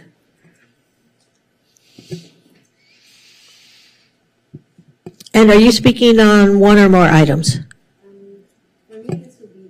C, but I'm sorry, can you hear me? Yes, I turned your mic on. I have 10C marked here, but I didn't know if it was the appropriate time to discuss Yes, it. yes, we're hearing all the agendized items. So 10C, you'll have 2 minutes. Okay. I wanted to understand 10C, introduction and adoption of an urgency ordinance amending chapter 4.68 to allow for open street community events to promote public safety and welfare and associated changes. I didn't know if this would include al fresco dining that LA is opening back up. Would that be only for special events, or would it be for anything like the outdoor dining? I'm still concerned about, safety because of the overpopulation issue with the homeless outside and some of the mentally ill people that might cause disturbances. How do those issues of concern impact this open street community event ordinance?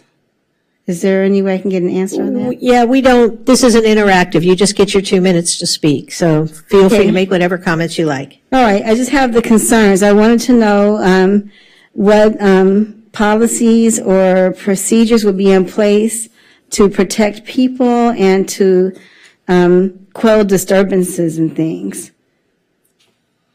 If I can get some answers later.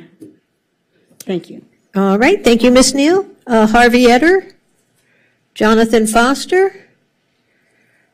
All right. I don't have any other names. Do you, Ms. Anderson-Warren? Nope, that's it. All right. That will close item 6, which is public input on agendized items. And we will move on then to item 10. Item 10. So these are ordinances. And so public comment is permitted on ordinances for introduction and first reading. No public discussion is permitted on ordinances for second reading and adoption. And again, in accordance with Charter Section 615, the adoption of all ordinances and resolutions shall be by reading of title only unless a council member present dissents. And 10A is introduction and first reading of an ordinance amending SMCC Chapter 8.110, adding gender-neutral public restroom access. Christopher? Good evening, Council. My name is Christopher Smith. I'm the Chief of Staff in the City Manager's Office. I am also the city's LGBTQ plus liaison to the community, and that is what brings me here tonight to talk about gender-neutral restrooms. I am going to talk a little bit about the city's long-term commitment to LGBTQ plus inclusion, how that brought us here today, and then I will turn it over to my colleagues to talk a little bit more specifics about the building code and the roadmap to this ordinance.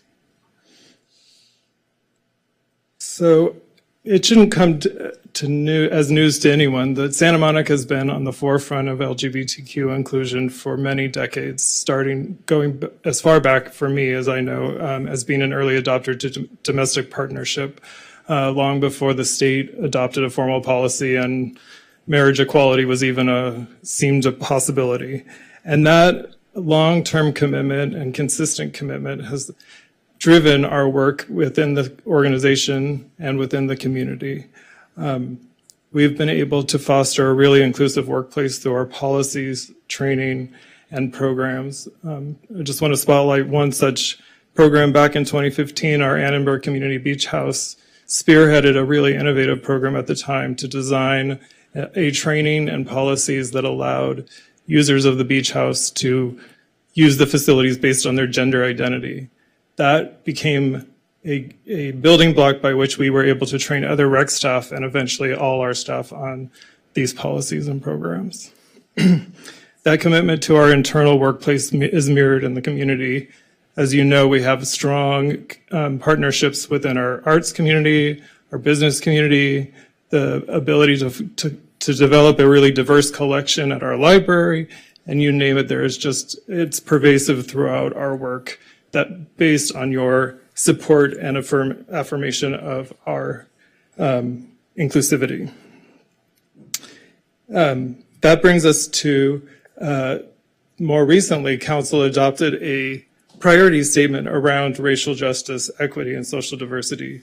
And a key part of that statement is about creating a community where differences in life outcomes can't be determined based on an array of identities, and that everyone has the opportunity to thrive. I think it goes without saying being able to use the bathroom is one of those life necessities that many of us take for granted.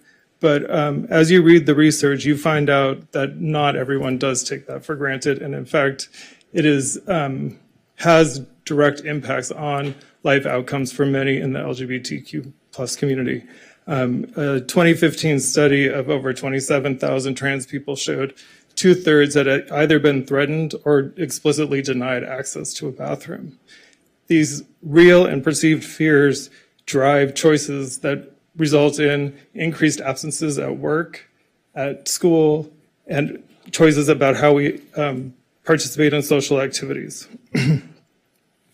This results in an increased observation by medical and mental health professionals of certain conditions, depression, health issues in my community. So this is a incremental, tangible, and meaningful step that we can take today to help close the gap in these life outcomes for a certain community. So with that, I will turn it over to Amelia to talk a little bit more about the path here. Thank you, Mr. Smith.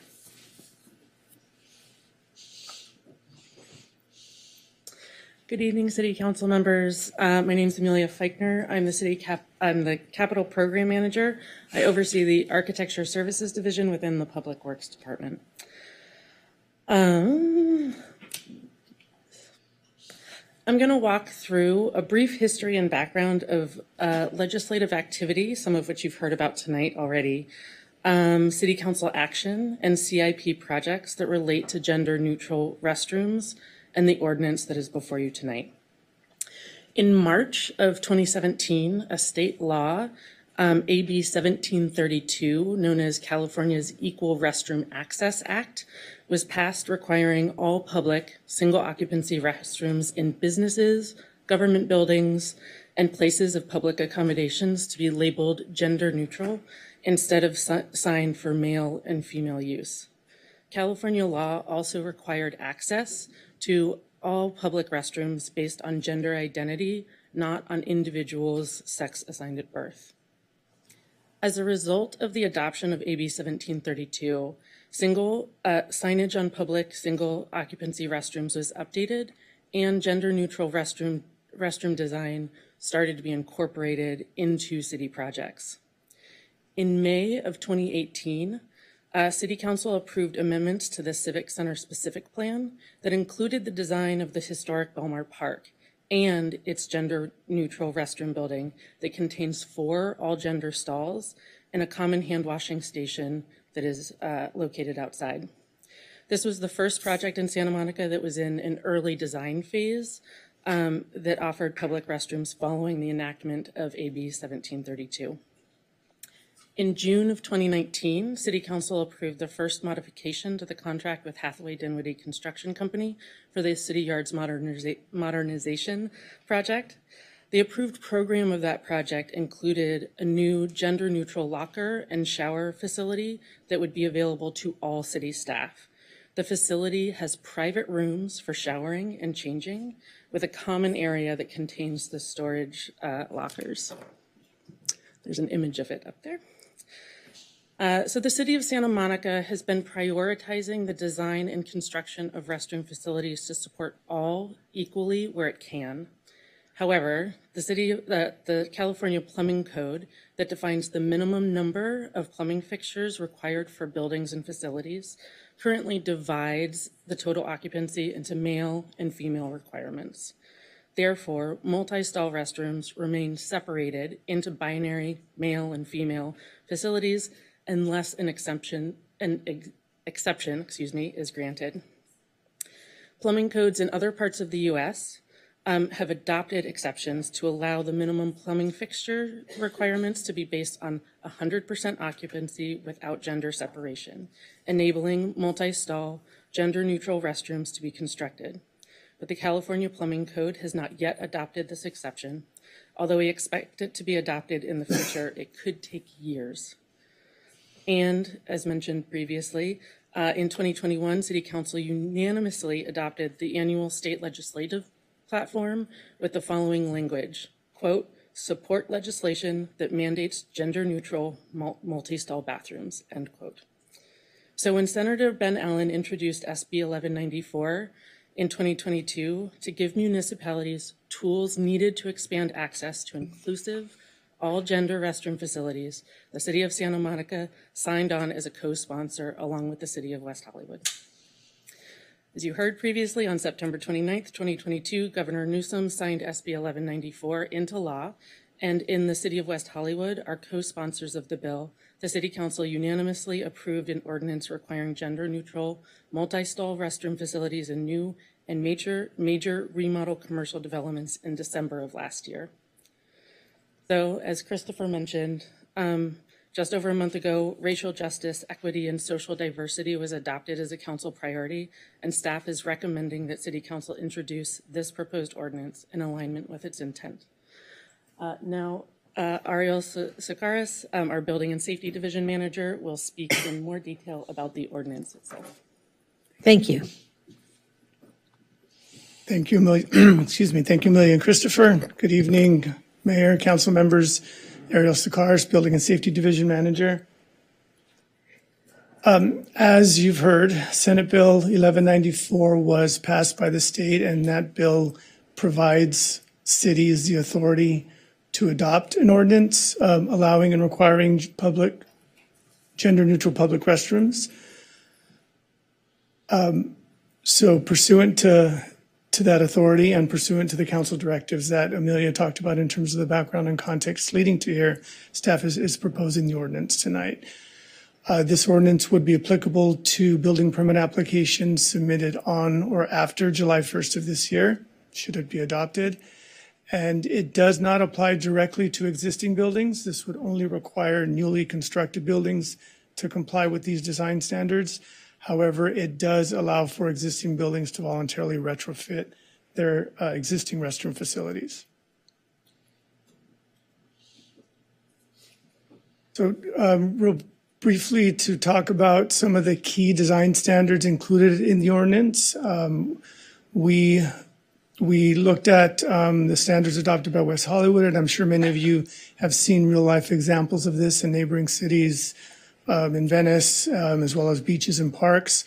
But our design standards include that these facilities are to be principally located along open and primary circulation paths, and that's primarily for safety purposes and high visibility, to maintain high visibility. The main entrances shall not have doors in order to prevent any type of visual security. Toilet areas shall be designed as single-user compartments with full enclosures on all sides by walls or partitions that extend from up to 1 inch above the floor and or the ceiling. The doors to each compartment shall have a locking mechanism that very readily displays whether the stall is occupied or vacant. Sinks may also be included in the same compartment as the toilet or can be grouped immediately adjacent to the toilet areas in a common area. And toilets may be substituted for urinals to comply with the total required number of fixtures per the California Plumbing Code.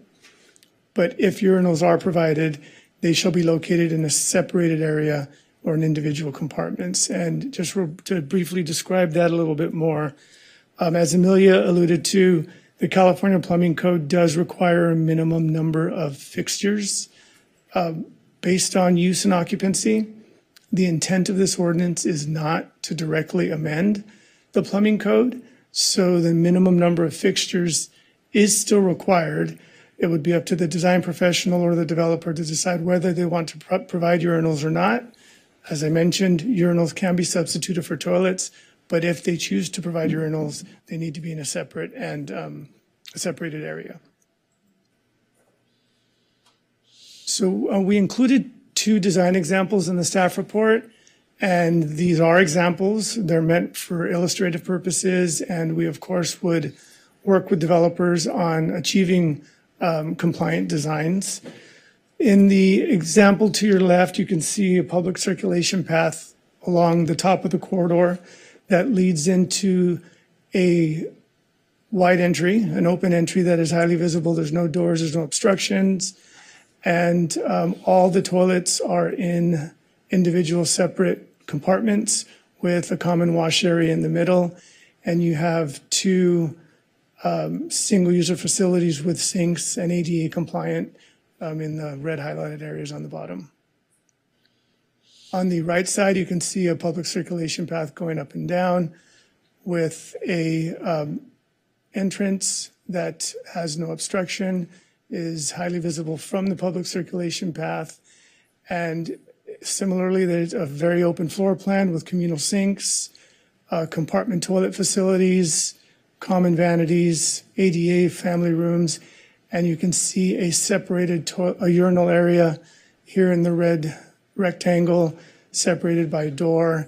And technically, these would be gender-neutral facilities, so these urinal areas would not preclude use or entrance by females, but it is separate and it is there for more privacy and separation. Now, some real-life examples to give you an idea of what they look like in practice.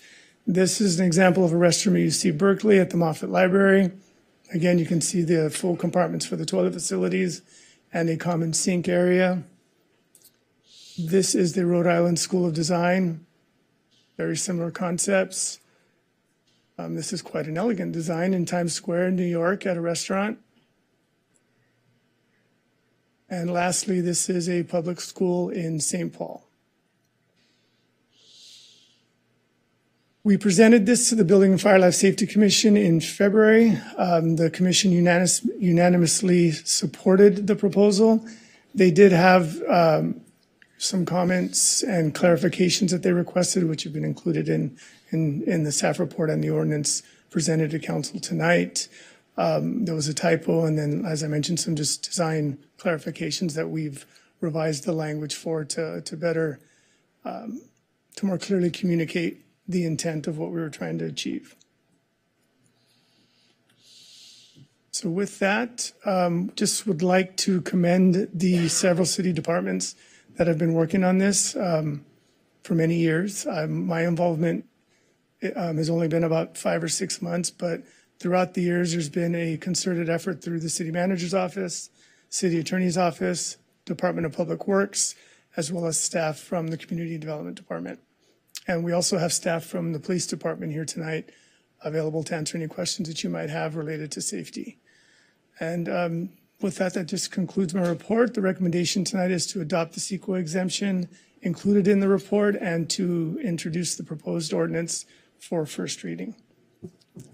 Okay, thank you, Mr. Sakaris. Before we go any further, obviously, Mayor Pro Tem Negrete is not here this evening.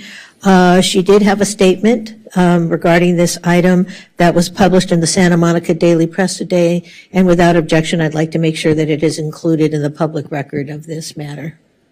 All right, seeing no objection, we'll have that statement included.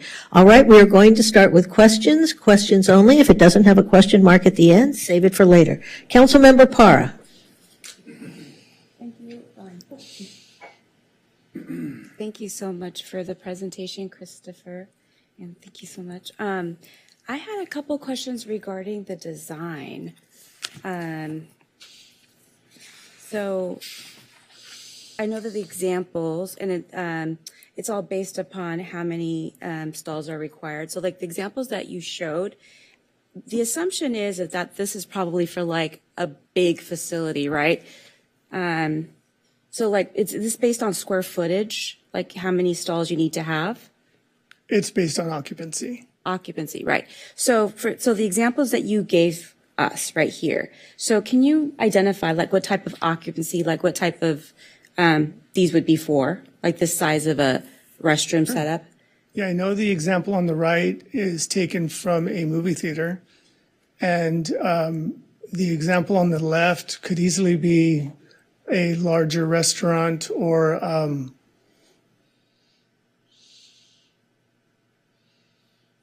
other type of like public gathering space, museums, cultural facility, something like that. So would you say, so in terms of occupancy, like how many people? Oh, I wouldn't know off the top of my head, sorry. Just trying to give, because we got questions about, just to put things into perspective, you know, like, is this your mom and pop restaurant? Is this your 100-person restaurant? Is this your, is this your Thrifties? Is this your, oh my gosh, I said Thrifties. Is this your Rite Aid? I just totally dated myself.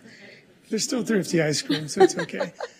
A lot of the restaurants, even locally, you'll see that there are maybe only 5 or 6 stalls that have implemented this type of design or layout. So these examples are examples of larger type facilities and uses. But yeah, your mom and pop's going to be more of like a 3 to 4 stall configuration possibly, up to anywhere to like maybe 8 to 10, depending on the size. Cheesecake Factory is going to have a much bigger requirement than a smaller mom and pop shop on Main Street or something. Okay, so this wouldn't be that. So let's see here. And look at, I'm trying to read my own notes. I'm sorry. Did you want to ask your questions? You'll ask yours. Okay. Just trying to understand.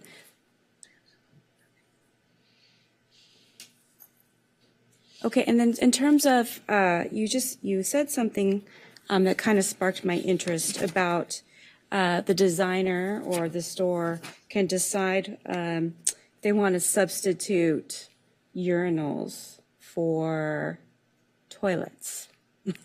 That's not very fair for us females. Thank you, in the back. So how are we, how do we make this equitable? Because, as women, we do tend to have to go to the restroom from, like it was brought up. We do have to go to the restroom a little bit more often. There is more of a need. So if you're taking away toilets for urinals, No, I get it. And it's not just a male-female thing. It's an age thing, too. It's an age thing, too. Yes. But yeah, so let me try to clarify.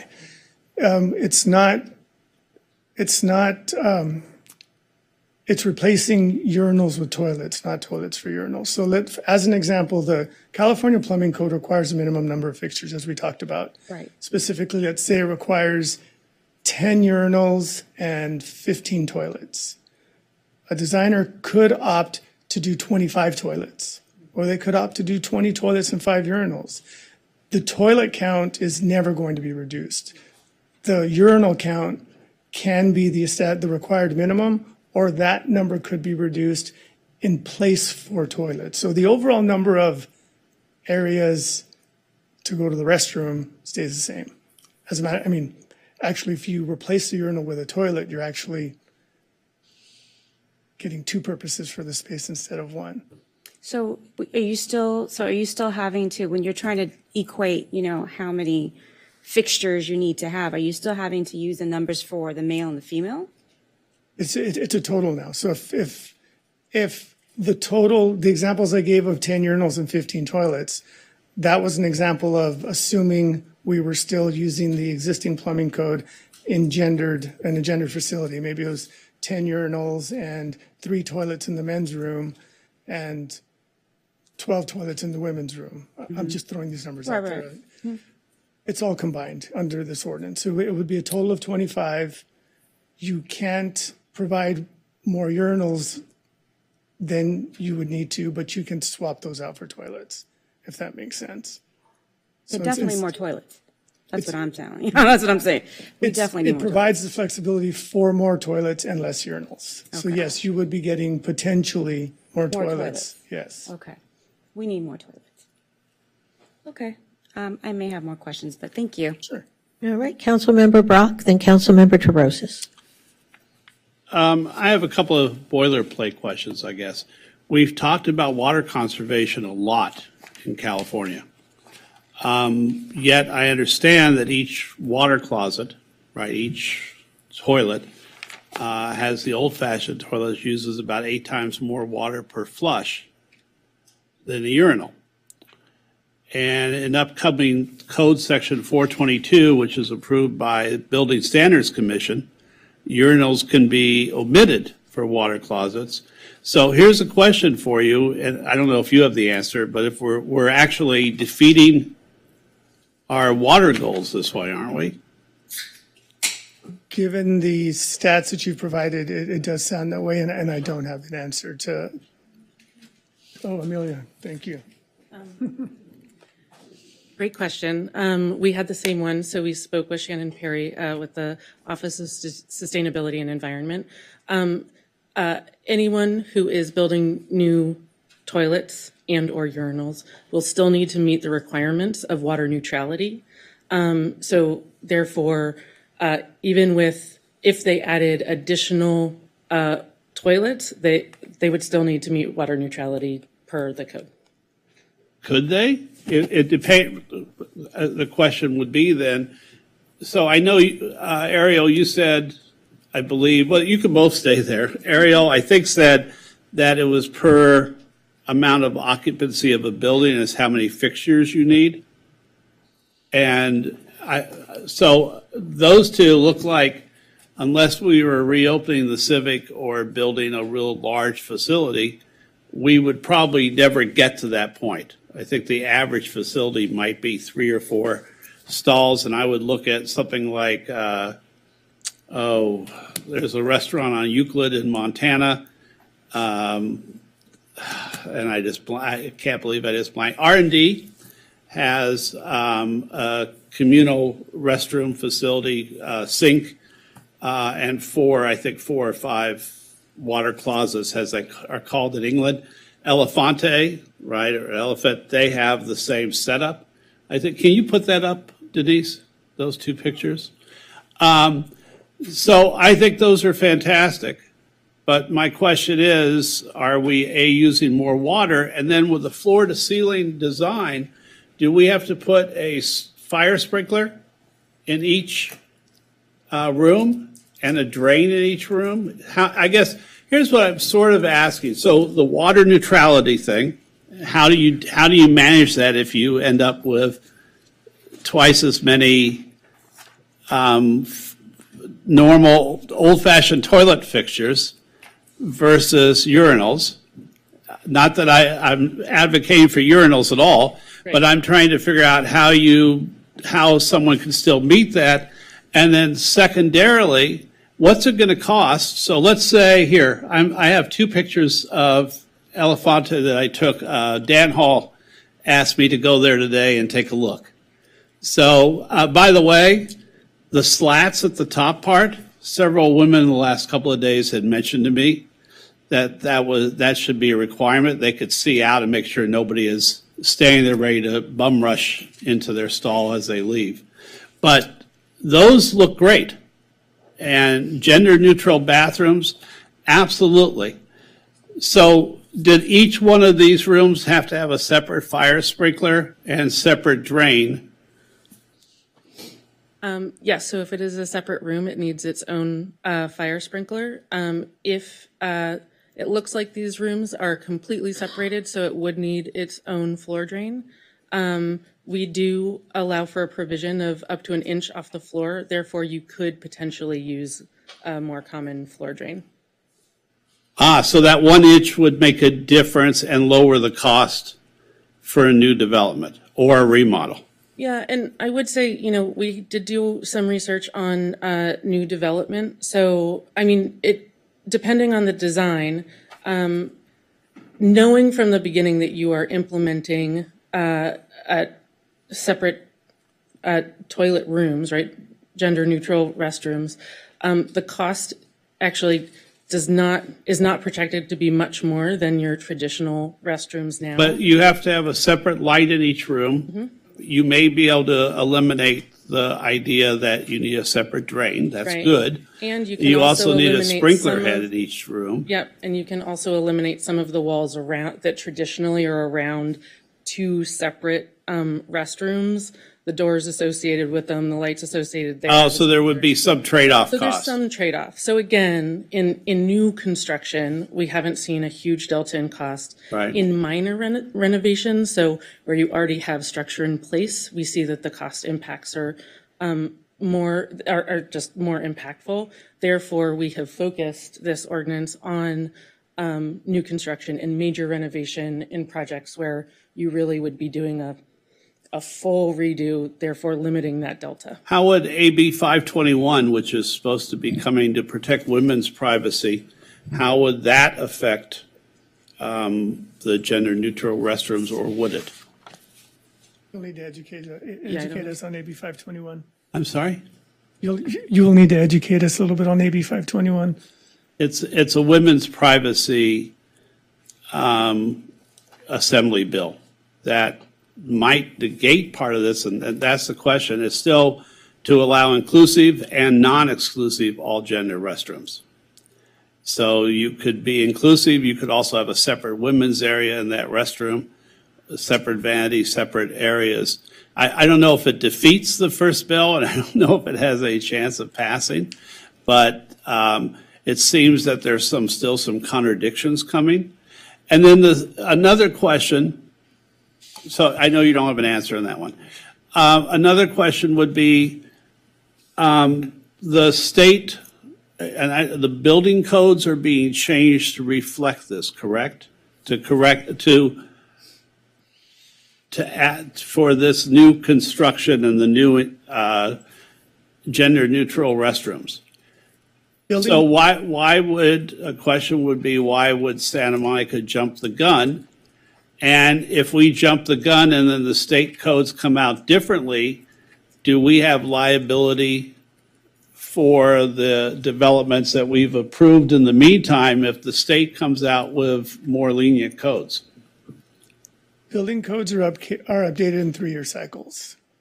And so a new set of codes comes out every 3 years, and within those 3 years, there are usually defined specific topics that are looked at a state level by large organizations such as hospitals and OSHPD, and then it further gets refined as you get down more to the regional and local level. Gender neutral restrooms still aren't a principal topic of discussion, and we aren't even sure whether that code language is expected in the next cycle, which is in 2025. So it's realistic, I think, that if it gets incorporated into the state code, the soonest it would be is likely 2028. And we have baked into the language in our proposed ordinance tonight that should the state adopt standards that then our ordinance or our code tonight would sunset. And anything that was built, of course, legally with this proposed code wouldn't be in violation because it was built at a time legally with permits and compliant. Question you may not be able to answer. I know we've had a lot, and I see more and more since the pandemic, and I'm grateful for that, more gender-neutral restrooms in the city. Have there been any recorded issues with the fact that many merchants have taken male and female off the doors of the restrooms and just allowed anyone in? I can't speak directly to the point, but I can say that in a meeting with a representative from police department this week that they had no concerns and they did not have any reports. But if you would like to hear it directly from police, I believe there is someone here that can speak to that. Is Eric here? Oh, okay. So it was my understanding that we would have a representative here, but as I mentioned, there was a meeting yesterday, and they were stating and prepared to speak to the fact that they were unaware of any incidents or safety issues with these types of designs. I noticed that you had family restrooms in one or both of your large scale drawings here. And is there also a way to, as people start to build, that they have that family's restroom in every new development? Because the family restroom would allow mothers and their children, fathers and their children, anybody, from a wheelchair access to anyone else, to have privacy, whether they are, concerned about privacy, concerned about the fact that someone might harass them. That gives them a lockable restroom as well, where they don't even have to walk into a central large room.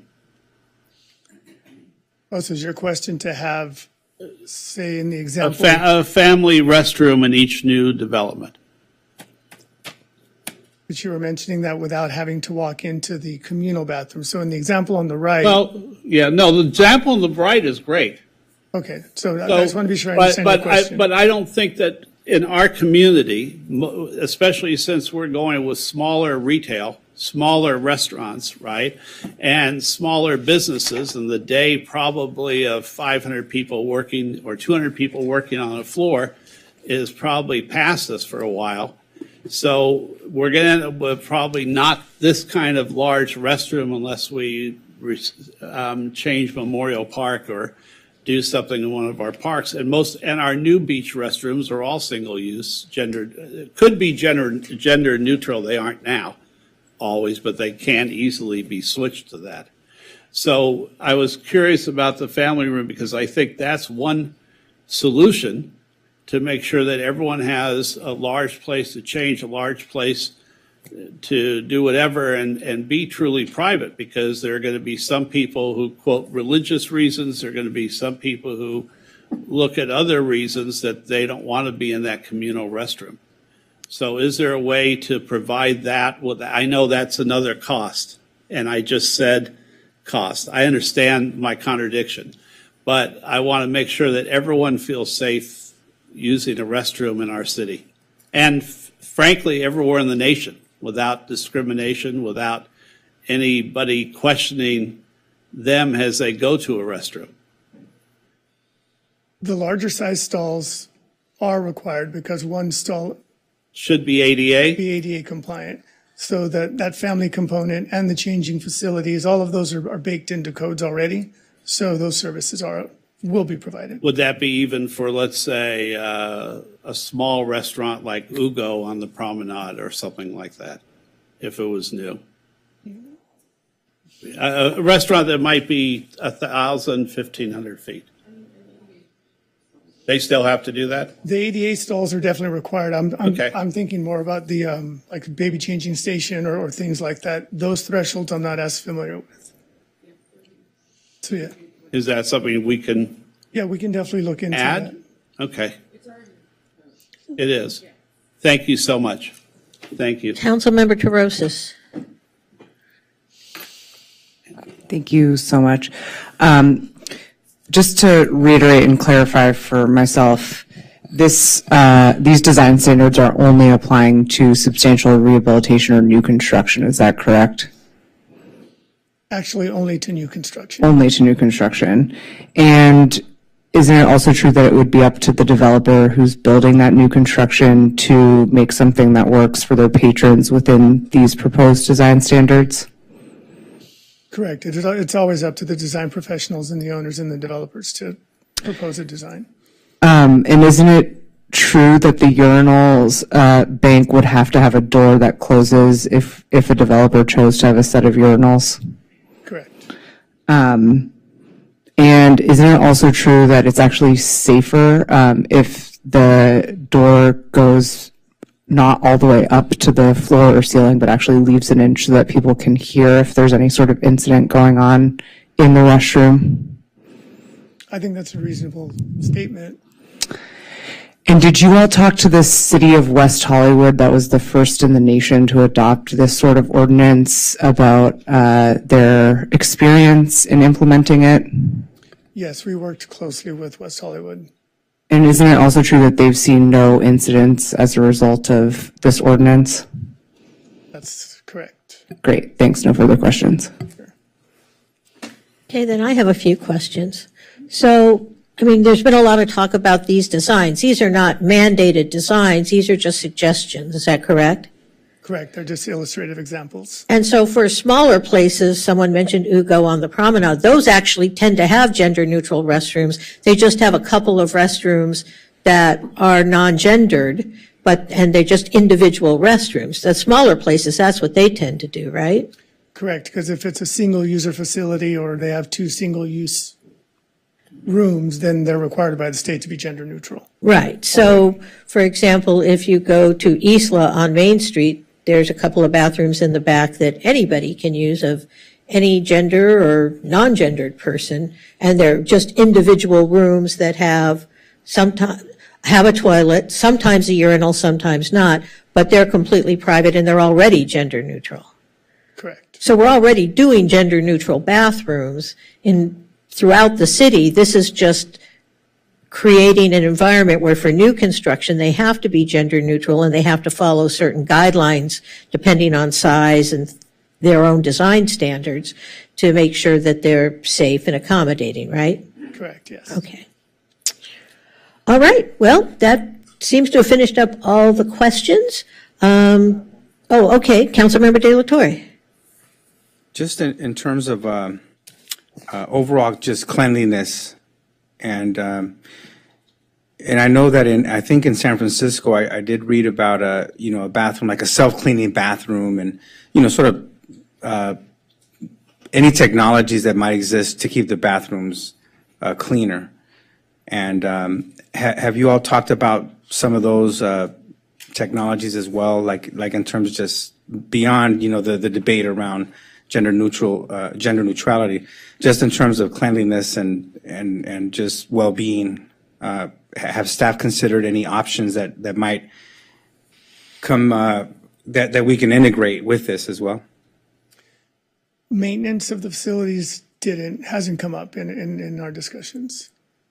Okay. And okay, so maintenance, not only technologies, but just in terms of perceived sort of increase in staffing to maintain bathrooms clean. The city is just the city operated ones. I don't know if we did any research on it, but just intuitively, I mean, as I mentioned, the number of fixtures stays the same, so it would be reasonable to assume that the level of maintenance would be the same because they're cleaning the same number of fixtures. So that didn't play a role in any of our development or contemplation of the standards. Okay, thank you. All right, that seems to have concluded the questions. So we're into the comments phase, or if someone wants to make a motion, we'll go that direction. Councilmember Brock. I have comments and then I'll make a motion as well.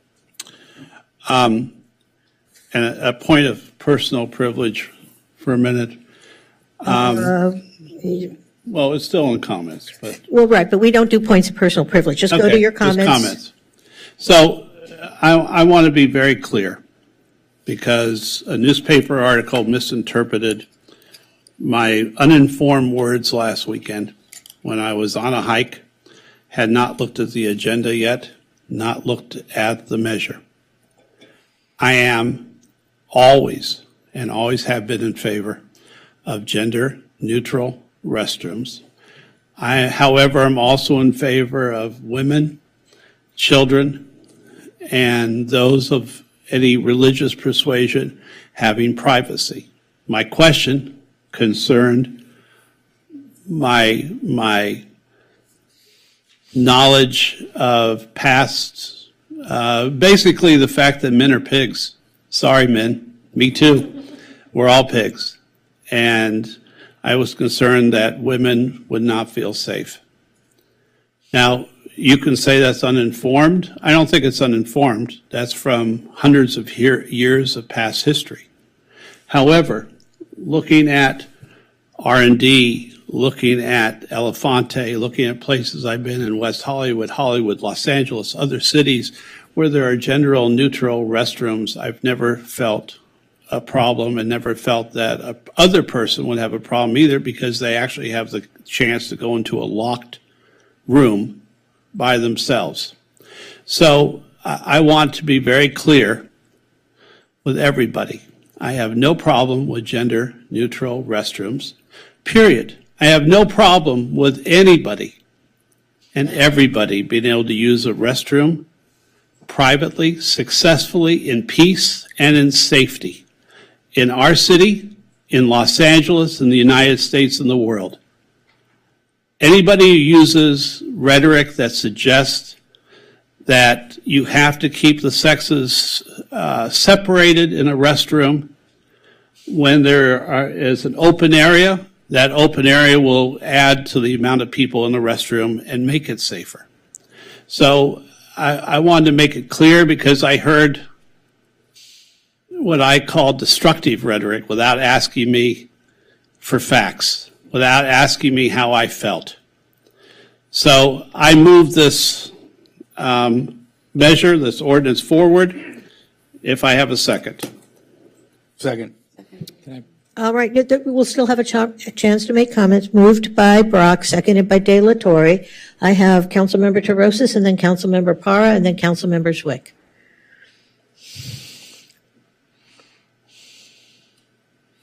Yeah, I want to address the folks that came, but also, the item itself.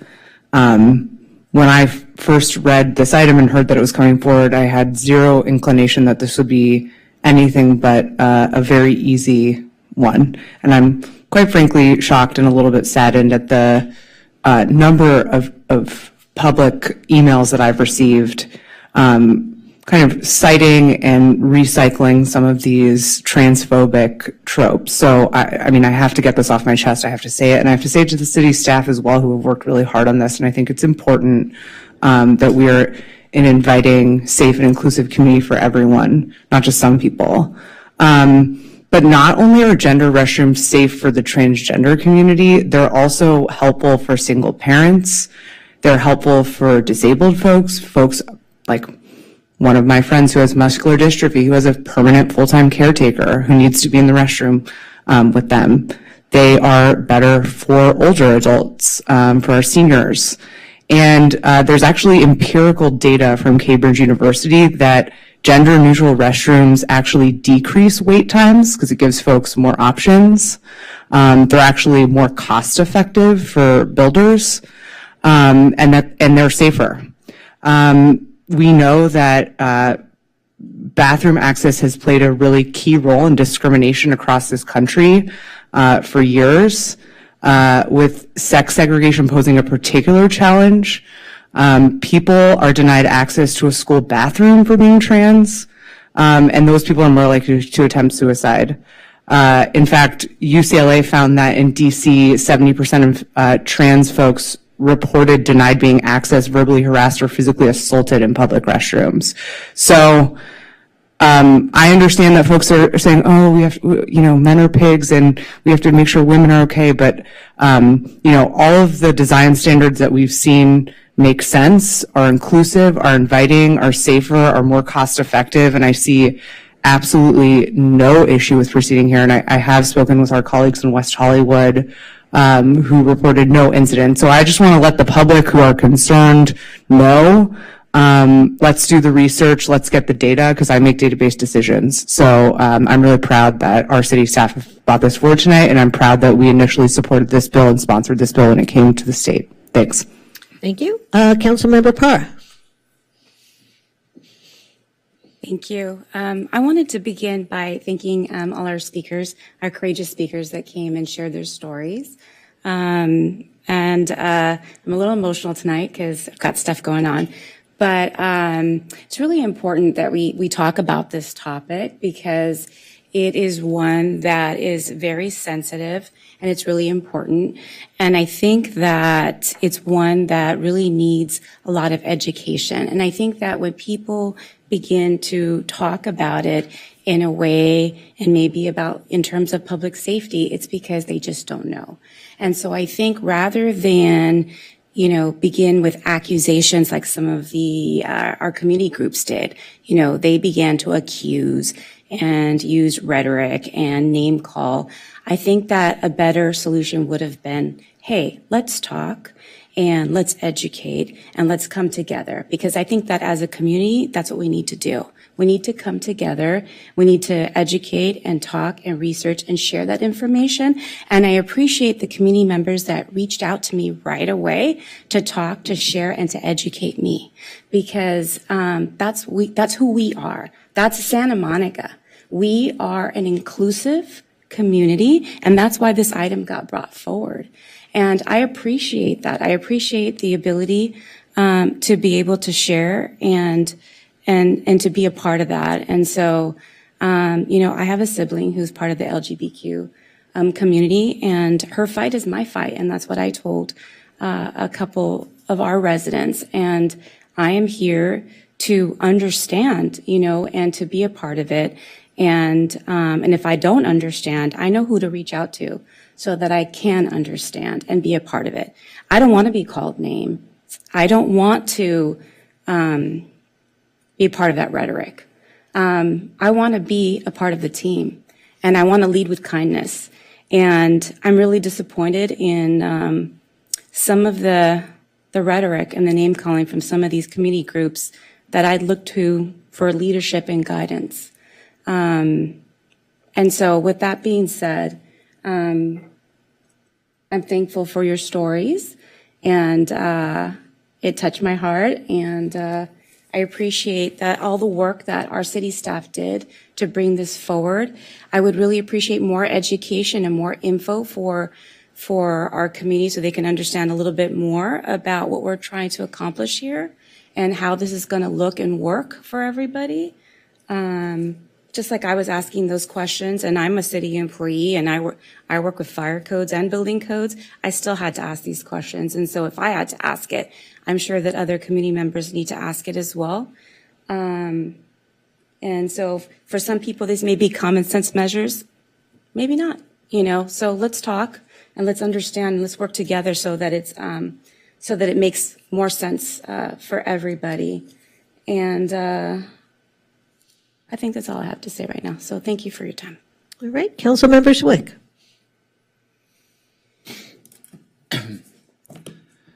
When this item was agendized, I'll admit I hadn't followed the long legislative history that led to it. I didn't know every detail of every study, so I did, I think, what one should in that situation. Is I got to work reading up and learning about it, and I didn't have to go far, thanks mainly to this community that is full of such knowledgeable, passionate, and educated people who were there to supply me with the studies and to provide me with their personal stories and otherwise catch me up to speed on what is a very important and ultimately, as people have said,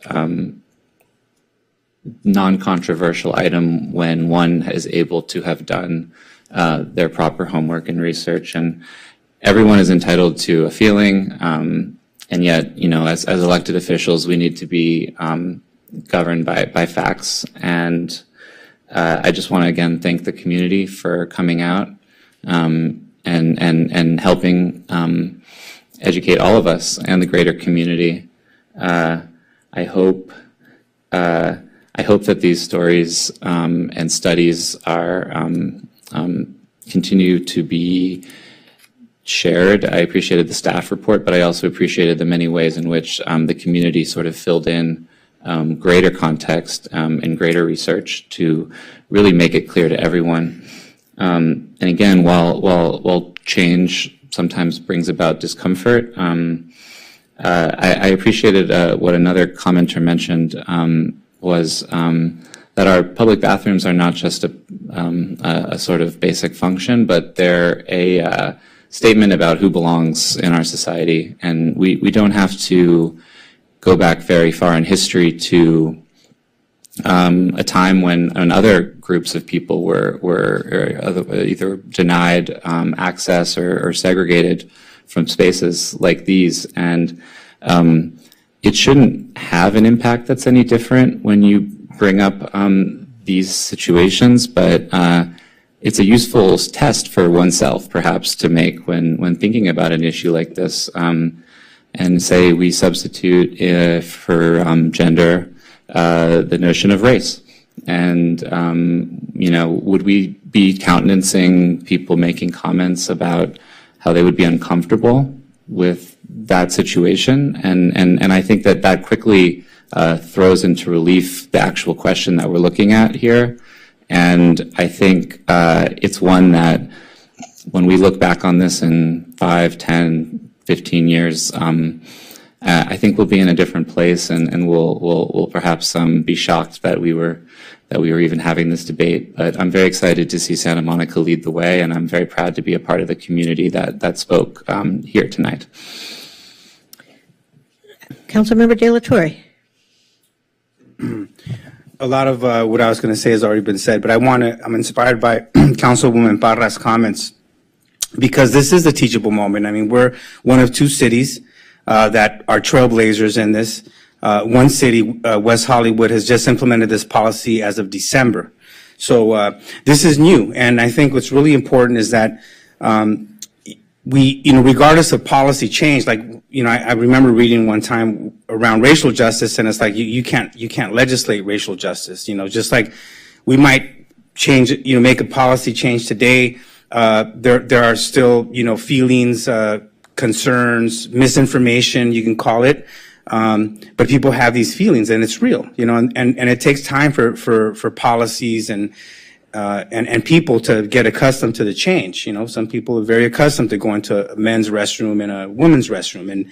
And so this is a change for folks. And sometimes as government, right, especially as elected officials, our job is to hear all voices, make sense of it, but definitely bring the concerns forward. And I think one thing that for me, one big experience is you hear the concerns, and mainly I had the same sort of feeling, in terms of, well, I mean, I've done this, I've had to use the restroom, and the, men's restroom is locked, and, well, the women's restroom is empty, and I've been into the women's restroom, and I've always been amazed on how cleaner the women's restroom is compared to the men's restroom.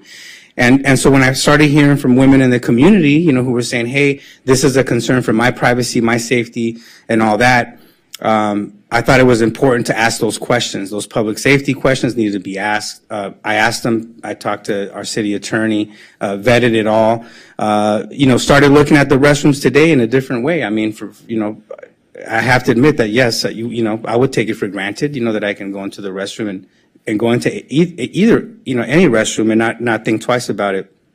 And so, I want to thank everyone who spoke out. Especially Sam, thank you very much for your comments. I read your op-ed as well, and it was really impactful, for me to learn, to really sort of put myself in your shoes, to understand sort of what it would be like, to have that experience. And anyway, it was a big eye opener for me. I hope that many people in the community will, take the time to reflect on the design. I mean, I think, you look at the bathrooms at many of the comments I heard were like, well, they were just very concerned with the common space. But then when you look at sort of the sort of individual stalls, with all the way the specs are written up, it really does provide a good level of privacy.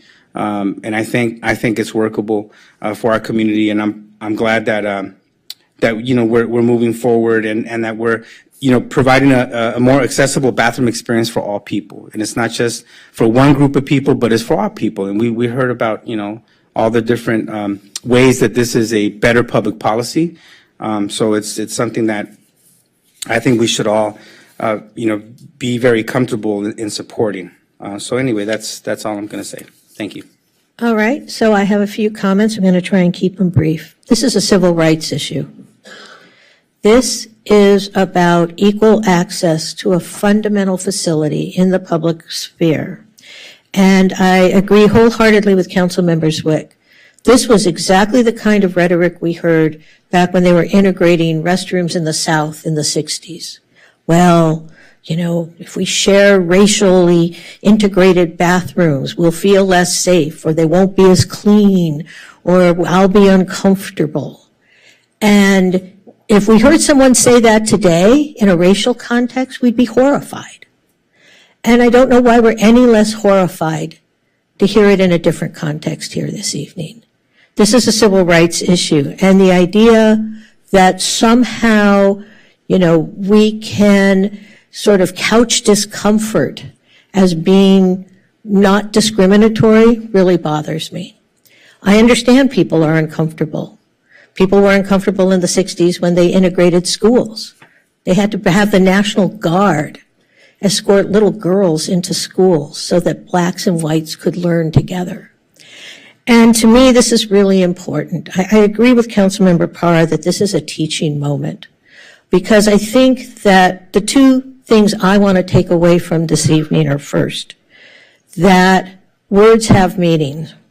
And I understand a lot of people are now claiming that their words were misconstrued or misinterpreted. I think we need to be careful before we speak then. If we don't have something to say, don't say it. If we don't understand something, don't speak to it. Learn before you speak. As my mother always said, these are instruments of wisdom. This is an instrument of ignorance. And I'm pointing at my ears and my mouth. If you learn, if you listen to people, if you hear about their experiences like we heard tonight, you will become so much more informed.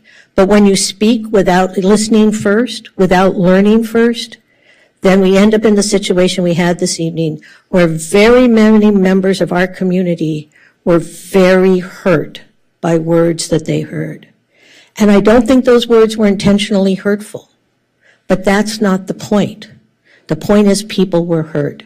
And so the first thing I want to take away is words have meaning. And before we utter words, we should be sure we know what we're talking about. And the second thing I want to take away is that Santa Monica is truly an inclusive community. It is important for everyone to understand, and Mr. Smith had our very recently adopted statement on racial and social and diversity and equity in this community.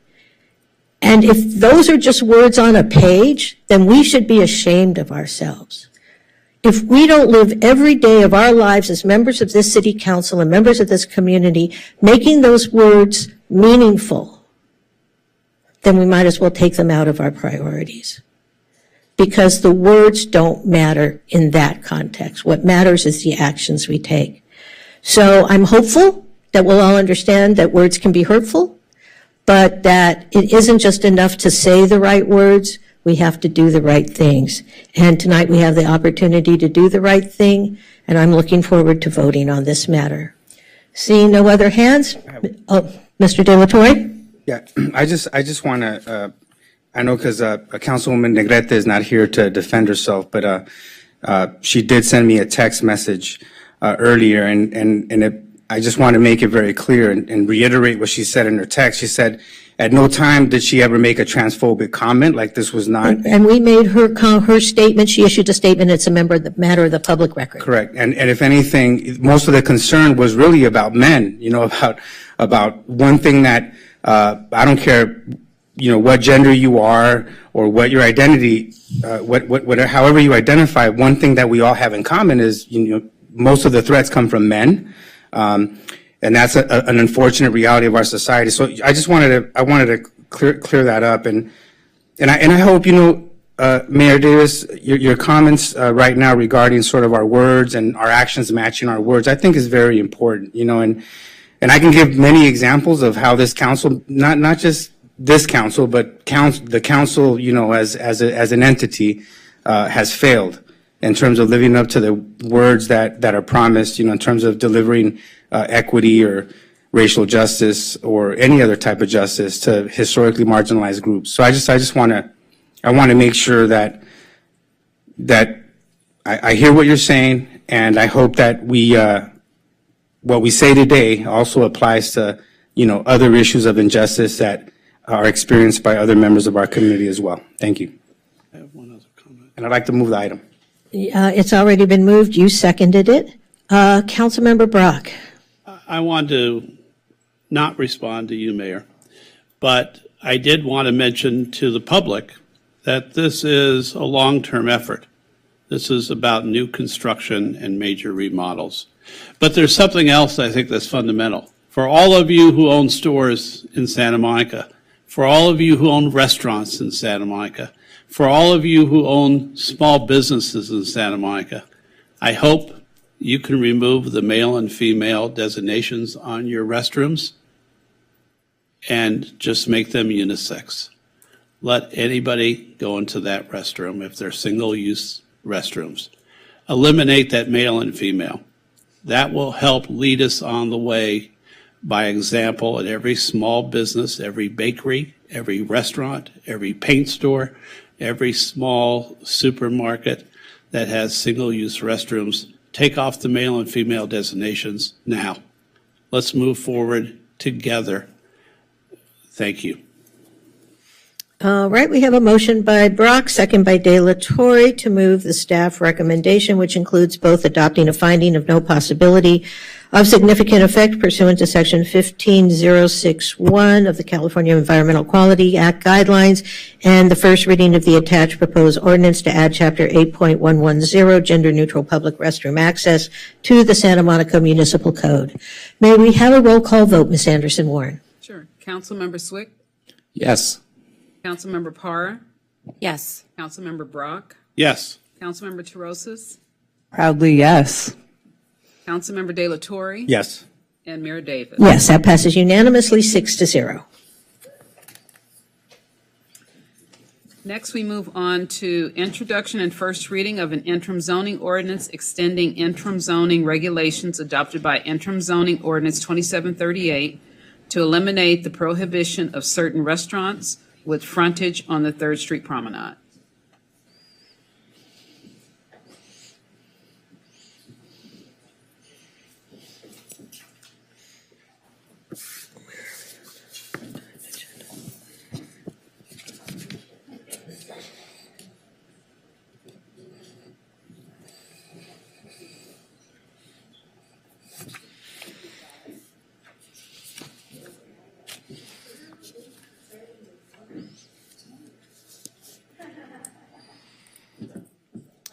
Good evening, council members. Roxanne Tanamori, I'm acting planning manager. I will keep this item truly brief. This is a recommendation to adopt a CEQA exemption as outlined in your staff report and introduce for first reading an interim zoning ordinance, which is extending interim ordinance 2738 that was approved by this council on March 14th, 2023. This is to eliminate the prohibition on certain restaurants on the 3rd Street Promenade, specifically for storefronts that have frontage on the promenade. This item has a long history. It's being recommended for extension for 5 years. This is the maximum time allowable for an extension of an IZO. This is to allow for economic recovery, more diversity in dining and restaurant options on the promenade. Within that 5-year period, we could certainly report back on what is happening with the dining trends on the promenade. And so staff recommends adopting the CEQA finding as outlined and introduce for first reading the ordinance. I'm happy to answer questions. Thank you. All right. Does anyone have any questions? Doesn't look like it. I'll either entertain comments or a motion. I'll move. I'll second. Moved by Brock, seconded by Davis. May we have a roll call vote, Ms. Anderson-Warren? Councilmember De La Torre. Yes. Councilmember Terosas. Yes. Councilmember Brock. Yes. Councilmember Parr. Yes. Councilmember Zwick. Yes. And Mayor Davis. Yes, that passes 6-0 unanimously. Thank you, Ms. Canmore. We appreciate it. Next, we have 10C is introduction and adoption of an urgency ordinance amending Chapter 4.68 to allow for open street community events to promote public safety and welfare and associated changes.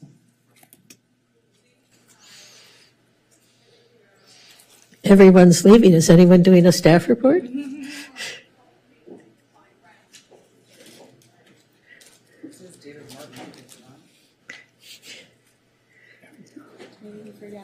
Everyone left. I'm willing to take the hint. Can we just move it and go? I don't need a staff report later. I don't need a staff report either, really. Could move it and go, but give us 1 second to grab folks. No staff? Are you giving us a report? I'm ready for you. Oh, David Martin's right outside the door. I say Danielle Noble. I think he's not. I asked him. That was. Ah. There you go. And they're on their way. They were caught flat-footed, is my guess. We went through the previous items so quickly that they were, oh my God. And we've set a new standard for the speed with which we're handling things, so take that to heart. Yeah. My apologies. I'm good to go? Awesome. All right, good evening, Mayor Pro Tem Council. My name is Jeanette Gant, Community Recreation Manager.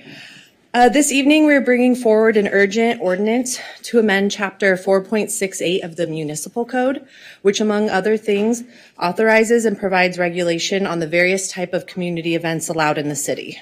The proposed changes include a new category of community events, called open street events, that temporarily prohibits vehicular traffic from using a street and opening that street to other modes of human-powered transportation, including pedestrians and cyclists, as well as other festive uses. These events have occurred in Santa Monica in the past, including the city-produced Coast Open Streets events in 2016 through 2019.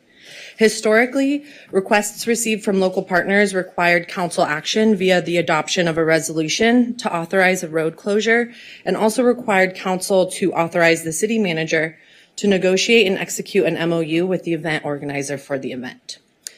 Staff recommends changes to the community events law to allow for open street events to occur without requiring a license agreement and council action for each individual event.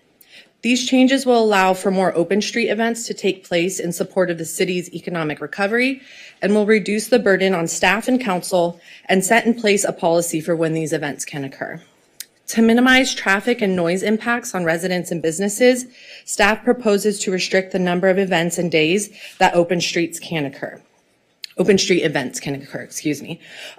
events will only be allowed on Fridays, Saturdays, and Sundays, and Mondays if it's a holiday, with the exception of Memorial Day, Labor Day, July 4th, Thanksgiving, and Christmas Day. Open street events will be issued for a maximum of 2 consecutive days. Additional time for setup and breakdown may be approved at the discretion of the city. The city manager shall set by administrative regulation the number of open street events that may be permitted per calendar year. Based on internal consultation with the multi-department community event group, staff are recommending for the remainder of calendar year 2023 and all of calendar year 2024, a total of no more than 4 open street events be permitted each year, with no overlapping or concurrent events permitted on the same weekend. This is due to the limited staffing citywide, particularly in police and fire, as open street events will likely necessitate these departments to provide on-site staffing throughout the event. Completed applications will be considered on a first-come, first-served basis and can be submitted up to 1 year in advance. However, no single entity or organization shall be allowed to utilize the full allocation of annual event slots. With this ordinance change, open street events will no longer need to be city co-produced, and we recommend that city-sponsored events should now also be eligible for administrative fee waivers. In the past, open street events were only granted fee waivers when they were co-produced, and co-producing an event requires an immense amount of staff time and involvement.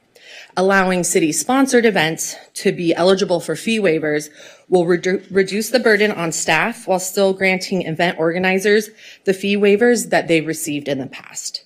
City sponsorship is often provided when council gives discretionary funds to the event organizer. Additionally, staff proposes to reduce the number of signatures required to hold a block party from the current 2/3 requirement to 51%. This change will make it easier for residents in multifamily neighborhoods to hold block parties, increasing community connectedness and well-being. Further, the street typologies eligible for block parties are proposed to be expanded from neighborhood streets exclusively to also include the shared street and avenue industrial streets as identified in the land use and circulation element. The city is aware of several organizations who wish to seek permits for open street events in the coming months in the wake of the recent lifting of state and local state of emergency due to the COVID-19 pandemic. Because of the time it will take the city to process these applications, it is necessary to adopt Ordinance 4.68 as an emergency measure to ensure that these events occur in a way that is safe for organizers and participants and which minimizes disruption to neighboring businesses and residents while allowing the continued provision of emergency and other municipal services. These events are vital to the economic recovery of the city. And thank you. That concludes my staff report, and I'm happy to answer any questions. All right, thank you. It looks like we have some questions. We'll start with Councilmember Zwick, then Councilmember Para. Hi, and thank you for going through that with us and bringing this ordinance tonight. I know we're all excited to get going with this program. My first question is a little broad. I did my best to follow and read the staff report. I know we're talking about two related events, the open streets and then the block parties, that they share a lot of similarities, but they're different in nature. Can you elaborate a little bit more on the requirements on block parties and how they might be different from these bigger events in terms of whether it's getting them going or the fee waivers or things like that in terms of what they need to submit and or what they would need to pay? Yeah, I'm not too well versed in the block parties, so I'm going to ask my colleague to step in and help answer. Good evening, Jason Klieger, Mobility Manager. So block parties are primarily for residents of a street to come together and spend time with one another out in the street, barbecue, things like that. They're not widely advertised to the broader community and certainly not to the region. The city subsidizes the costs of block parties. So when we did our last fee study, most of the permits and things, we charge cost recovery, but in certain areas where council deems appropriate, such as block parties, the costs are kept very low to make it very affordable for the community to have these events. The cost is around $100. I don't know the exact number, but it's quite affordable, especially when split amongst a group of residents. In order to have a block party today, we require that 2/3 of the households on each side of the block sign a petition in order to have the street closed for a one-day event. The action before you tonight would reduce that so that it would be just 51% of the overall block. In some cases, there are businesses, on the corner in some of these blocks, and so businesses are also eligible to participate in that as as kind of a community member as opposed to just like an open streets event, which is generally more broadly advertised to the general public, and people are invited from near and far to participate and celebrate. So just out of curiosity, I mean, is there an estimate as to how many, block parties there are currently in Santa Monica based on the old rules? Annually or something like that? Yeah, we have approximately a dozen to 20 a year that happen across the city, and they primarily happen on blocks that are R1 zoning, single-family homes, where it's much easier to get that 2/3 of each side of the street, as compared to a multifamily block where that could mean hundreds of signatures. And so we don't typically see applications that are successfully processed from those types of streets. Yeah, my concern in part, I mean, I imagine in Wilmont or somewhere else, you could easily see 200 or more residences on a block. So with 51%, you're still talking about needing to get like 102 in that hypothetical block. You'd need to get like 102 of the residences to sign on. Is that right? Yep, doing the math. As someone who's gone door to door, as many of us have, I don't think I've ever talked to that many people on a block. That percentage seems still really high to me. So I do worry that there's some equity still when it comes to our multifamily blocks. I'm curious, this is something I could have researched myself, and I apologize, but I used to live for many years in Brooklyn, and there were block parties on almost every block during the summer. And did we look at other cities in terms of how they might have done this, or is there anything that we learned from that? Yeah, we spoke to a few other communities. We looked at Los Angeles and Portland and Seattle, and my recollection is that they all were around the 51% requirement as well. Got it. I'm going to have a few more questions. They're not all about block parties. So this, let me see here. There's also something mentioned about the application. This might just be for open streets. I'm not sure. So that would be one question. It must also include a temporary traffic control plan. And I just wasn't sure exactly what's entailed in that and whether a layperson could easily complete something like that. Yeah, so for block parties, the traffic control plan is a pretty simple measure. We have a standard diagram that we are able to apply to pretty much any street, and that's because they're slower, less traveled streets.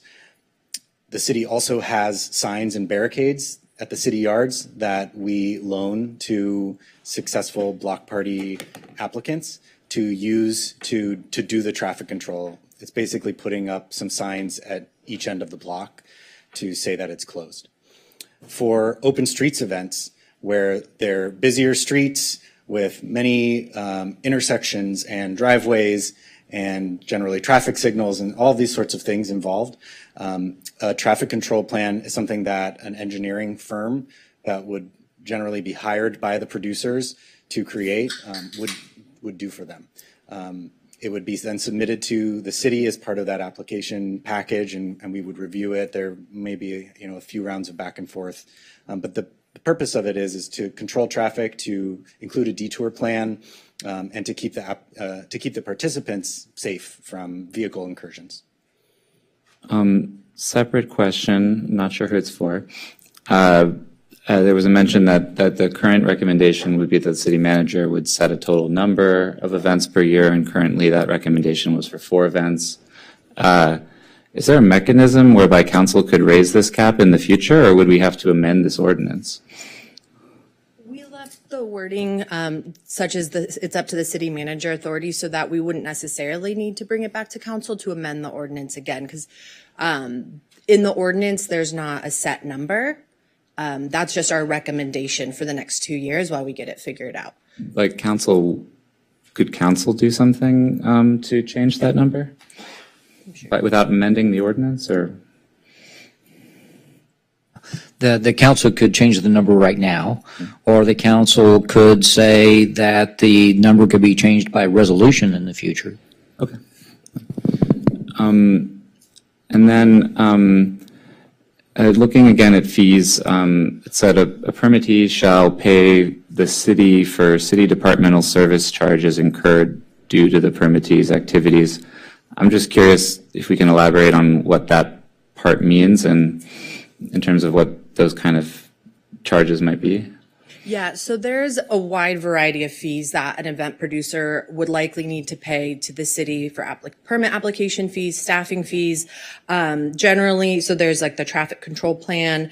There's different fees where they would need to pay to buy out the parking meters, for example, generator permit fees, no parking signs, a temporary no parking sign permit, application fee, a transportation plan check fee, bus rerouting fee, an RRR fee, and then there's also fees that may be charged should SMFD or PD be required to be on site during the event. So it's really difficult to give like a very complete answer because each event is so different, but those are generally the fees that event producers would incur to the city in addition to the fees that they would need to put on the event. Got it. And I saw somewhere there was a list, and maybe this is some of what you just mentioned: tent permits, cooking permits, fire safety officers, building permits, transportation management plan, bike valet, auto valet permit, street closure permit, any loss of parking meter revenue, bus supervisor, costs related to bus rerouting. I do wonder, we mentioned fee waivers, which I appreciate. I'm not quite sure how that works with all those fees, if it applies to all of those fees or what, or how one could get a waiver in that way. But I do wonder, just in reading this report, it says at one point, and I think you may have said, these events are vital to the economic recovery of the city.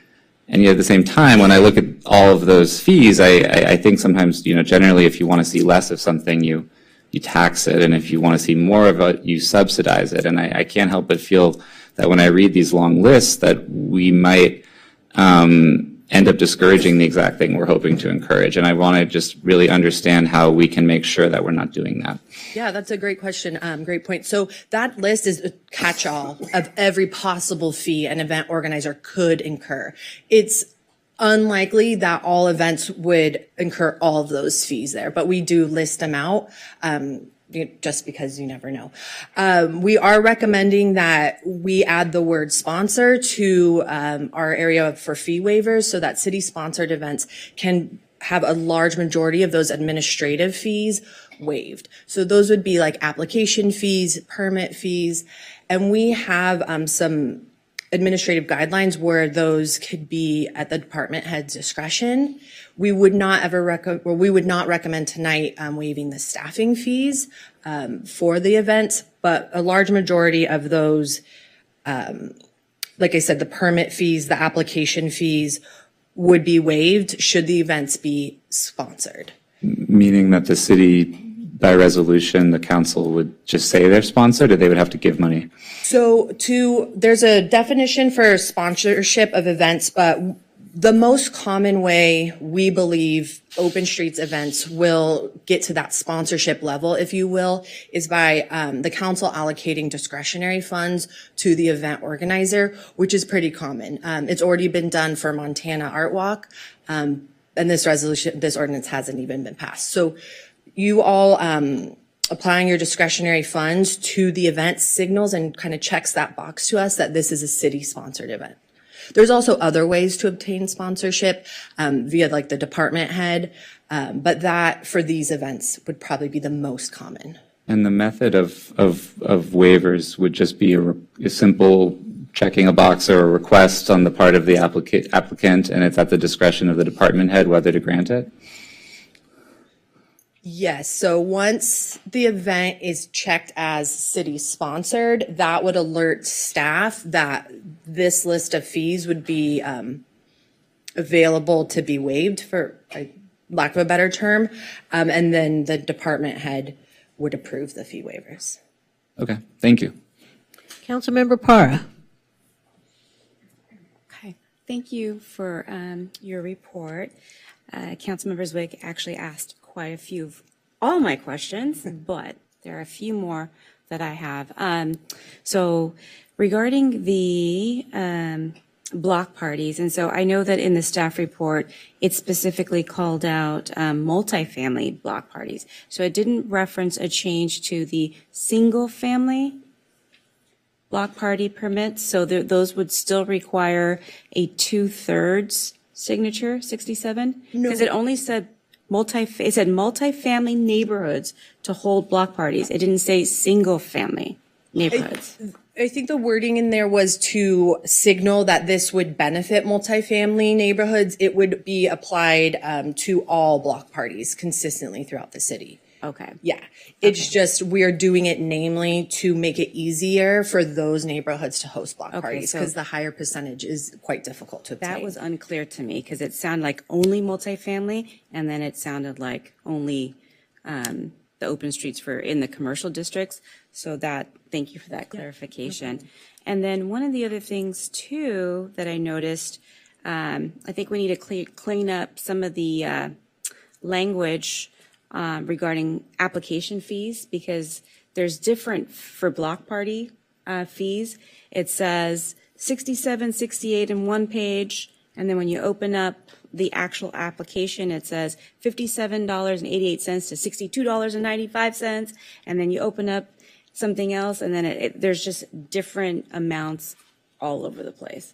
So I think we need to, and then in one place it says it'll take 10 to 30 days to get a permit, but then when you open up the open grows page, it says it'll take you 2 months to get it approved.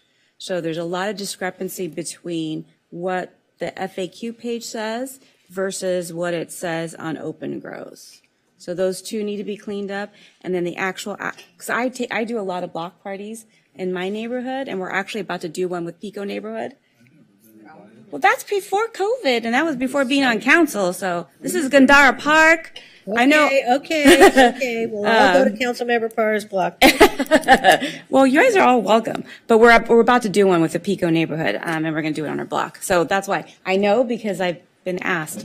So, but also one of the other things too, and then the actual application that we have to fill out is from 2019. So I don't know if anything's changed since 2019 because of post-COVID. Thanks for pointing all this out. We'll clean that up. To speak to the number of days, we will process a block party permit within 10 days, except for Halloween and 4th of July block parties, where there just happen to be a lot more of those events. And so we ask for 30 days for those.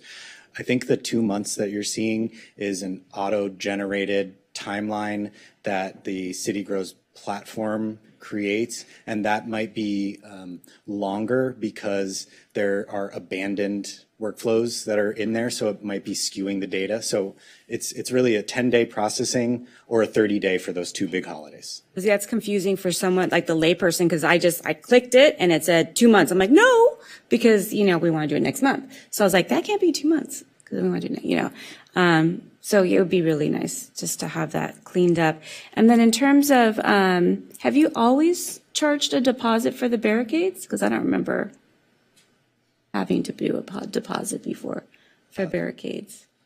That was my understanding. It might be out of date information, but like $100 and something. Yeah. I used to just go pick them up and drop them off. Yeah, and yeah, so we do charge the deposit. And So do I have to put barricades, or can I put a car there to block the street? we generally require the barricades. I'm not sure if we've ever done just blocking with a car. We always put cars to stay, on fire. So we put cars with the keys in it to save the kids. Apparently from the fire department, it is a fire hazard if that car is there and can't be moved, if the owner is not nearby and they We need leave to the get keys them. in it. All good. I'm just giving you a hard time. Okay. Okay. And I think that's all I had. Thank you. All right, not seeing anyone else with their hands up, I just have a couple of quick questions. So I appreciate reducing the block party requirement down to 51%, because I do think in the multifamily neighborhoods, it's difficult to get it. But I'm wondering if there would be some way, and this could be in the administrative regs, I'm not sure it needs to be in the ordinance, that could be good, say, over 3 years or something. Because if you have to go every year and get 51% of the people and you want to do a block party on an annual basis, it seems to me you're going to be discouraging people from doing block parties. I think on a multifamily neighborhood, getting 51% of the people. But if you knew it was going to be good for 3 years worth of block parties, and I'm just pulling that number out of a hat, that you might be more inclined to do it and say, okay, we've got it. So I did want to make that comment. The other question I had was with regard to community events, 8B, 1B, and now, of course, I've navigated away from the page. So it talks about a site plan with a description of the location of the right-of-way requested to be closed, which I understand. And then maps or drawings which identify the streets which would be affected, which makes sense. And then it sort of talks about the location of staging, food booths. Are you really looking that, the cotton candy booth is going to be here and the hot dog booth is going to be here? Or are you looking for maybe more general, we're going to have booths along Main Street? Because I think that's an issue for people. More general. Okay. Yeah, it wouldn't need to be that high level. Because a lot of time when people are making these applications, they don't even know who's going to have a booth at the event. I'll just add, so they need to indicate that there's a fire lane on the site plan. And then if for the stage, depending on the height of the stage, that the building safety needs that information, because then they might need to permit that if it's over a certain height and size. Yeah, and that I understand. It was just, I heard some concerns about, I have to say where every little booth is going to be on Montana during the art walk. It's just the general schematics, just to know the layout. Okay, great, thank you. Those were my only questions. Not seeing any other questions? Okay, Councilmember Torosis has comments, apparently. No comments. Yeah, I would just say that, you mentioned the stakeholder engagement in the report back here. And I, too, received quite a bit of stakeholder engagement on this item, particularly from folks in our business community. We know that we have a lot of small businesses along these potential corridors that we're looking, and I'm speaking to the open streets item at this point. I, as someone who works every day with small businesses and has actually gone out into the community and canvassed to talk with small businesses, it's really, really hard to get. I am sympathetic to the argument that it is unduly burdensome to get 51% of the signatures to close down the street. We know that folks are working. Sometimes it's not the proprietor of the business. No one's there. I think we want to encourage the open streets. At least I know that I do. These have been really positive events to bring locals and tourists alike to our city. It's an opportunity for increased foot traffic, for economic recovery, for showing the vibrant city that we are. I understand that there, of course, are always going to be concerns around traffic circulation, but again, I think, to me, we want to promote open streets, and so in the staff report, there's an alternative option for council consideration. Instead of the 51%, the signatures for 51% of the businesses, with a requirement for written approval from the neighborhood association or business improvement district associated with the area where the open street event is proposed. And so that is the option that I personally think that our council should be going forward with here. Of course, always happy to revisit, but I know we're capping the number of events. And I think that we have some reasonable guardrails in place, particularly given our commitment to economic recovery. That's what I believe that we should be proceeding with. I am also, moved by Councilmember Zwick's comments in line of questioning around the block parties for folks in multi-unit developments. And I don't know if in the future there would be an opportunity for us to revisit options there. If there's other, I'm happy to entertain other ideas that folks have on the dais, but that's where I'm thinking, that's where I'm at this point. Is that a motion? Well, I don't know. I think other folks have. You can make a motion at any time. Sure. I move to, I guess, what's the official action here? I move to adopt a finding of categorical exemption, and adopt the urgency ordinance amending chapter 4.68 to allow for open streets with direction to look at this, to adopt the second alternative, just the requirement for written approval. Sorry, that was inartfully articulated, but hopefully that was clear. I think that was clear enough. Is there a second? Second. All right. Councilmember Zwick. Yeah, just a question first related to the options that were presented and the fact that this is an ordinance that we're hoping to implement with urgency. Is the idea that if we were to propose changes of any kind, that then we wouldn't be able to move it as swiftly as necessary? For an urgency, or you can make changes on the fly tonight and conclude it tonight.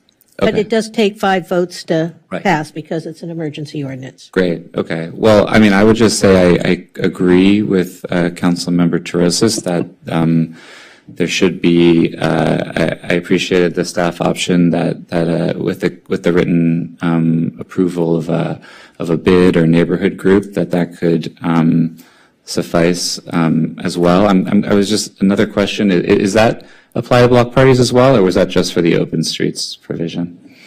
That would just be for the open streets. Okay. I would say, frankly, I mean, I think those, in the case of OPA, for instance, I know that they're excited, and same with the bid on Main Street to do these events, but I would say you shouldn't have that be an either or. I would say you could satisfy either one of those requirements, because what if you have a hostile bid or neighborhood group that is just going to blanket not provide that authorization? So I would say that you should be allowed to satisfy either. Is that a proposed friendly amendment? Yes. Is that friendly to the maker? Is that friendly to the seconder? Either 51% or the written approval. So either or. Yes. Okay, that's fine. All right, so that is a friendly amendment. The next, I guess, friendly amendment I would suggest would be to lower the threshold for block parties in multifamily neighborhoods. If that's doable while still passing it, I guess with 5 votes, this can be debated, but I would say that the only chance of having a multifamily block party, and I think we are going for equity here, would be I'd say 25% would even be a heroic feat on a multifamily block.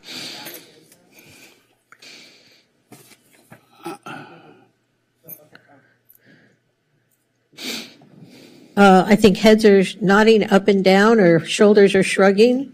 Yes, it's ultimately council's direction in terms of what level of support you want, so that's fine. All right, and that would be for the block parties, 25% for the block parties in both single-family and multifamily neighborhoods? I mean, I think the challenge is multifamily, so that's where I'm concerned. I don't care really whether we want to apply that more broadly or not. Well, you're making the friendly amendment. I'll say for multifamily in order to make it possible. Are there unintended consequences with a two-tiered approach where you're requiring 51% in single family and 25% in multifamily? That's the only thing that I would. The evidence that I'm hearing is that you have between 12 and 20, and they're almost all, if not entirely, in single family neighborhoods. So it seems like the challenge is not there. Okay. Yeah, I think that's done. All right, and what about the second? I'm not in favor of that. Okay. And I'll give just a quick explanation.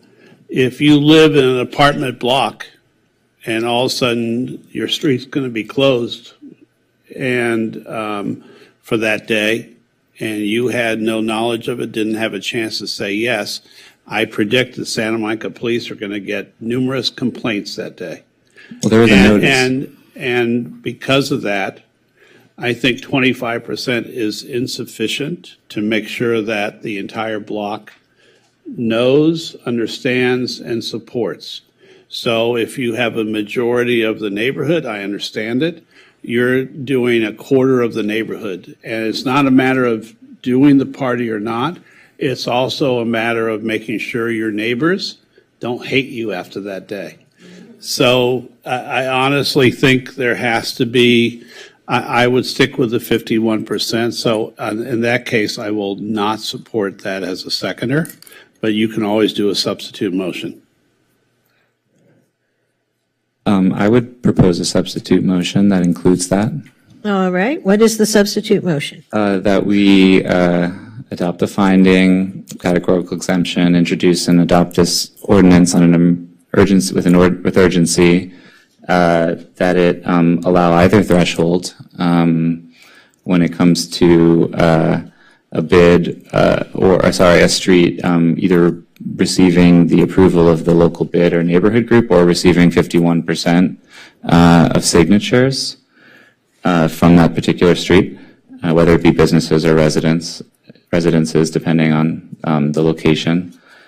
And that when it comes to block parties in multifamily zones, due to the extreme difficulty of bringing on over 51% of every single unit on a block that could number 200 or 300 or more, that the threshold be lowered to 25%.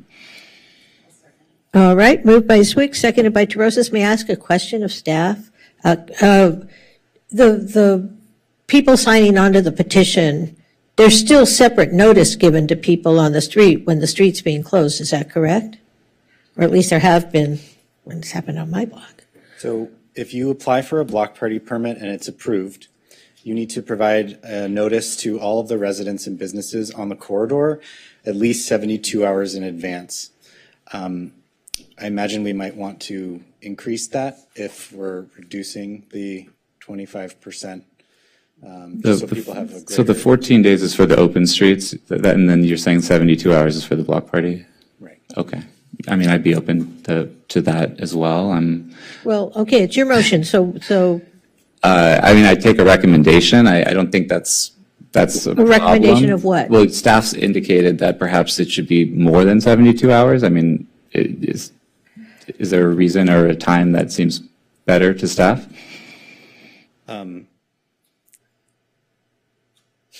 You know, I don't know exactly what the sweet spot is, but part of getting the signatures, which, you know, the 72 hours is based on 67% of the households on both sides of the block signing. So there's broadly a great understanding that this event is occurring when under the current context. Got it. I mean, with fewer people signing, but, you know, we could increase it to, I think 72 hours is 3 days, maybe 5 days to give people ample notice. Yeah, I'll propose that it be 5 days. All right, so that's part of your motion to increase the notice for block parties in multifamily districts to 5 days. Is that friendly to the seconder? Councilmember Terosas, you're the seconder. No, it's fine. I just want to check with the city attorney. So in terms of this language, Councilmember Zwick, I think how we'd want to word it in the ordinance is to say in zoning districts other than the R1, just peeking at the zoning map, I think that's kind of what the intent is. So I just want to clarify with the city attorney that would work, because we want to get the language right tonight. That should work. That makes sense. I know we're talking about allowing residences in many other zones, so that makes perfect sense to me.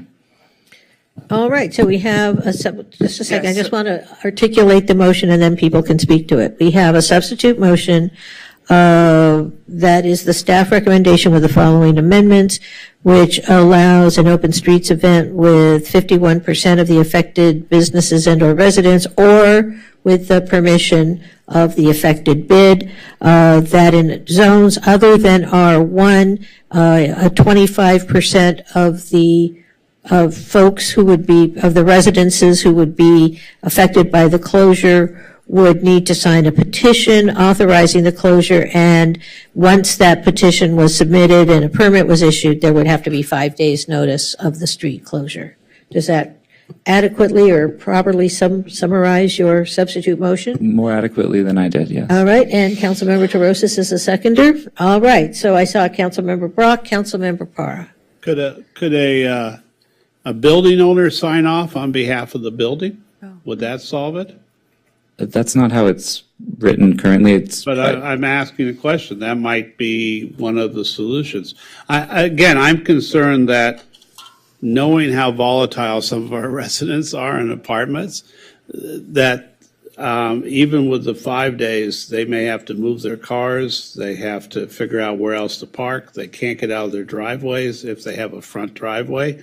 So and people are going to complain about noise. If people were complaining and the shores from 10 floors up about Sunday afternoon noise in their block, I worry about this in terms of having so few people really have knowledge. You're going to have a lot of people. I just predict you're going to have people calling the police department saying, there's all this noise. They just closed off the block. What's going on? Da, da, da, da.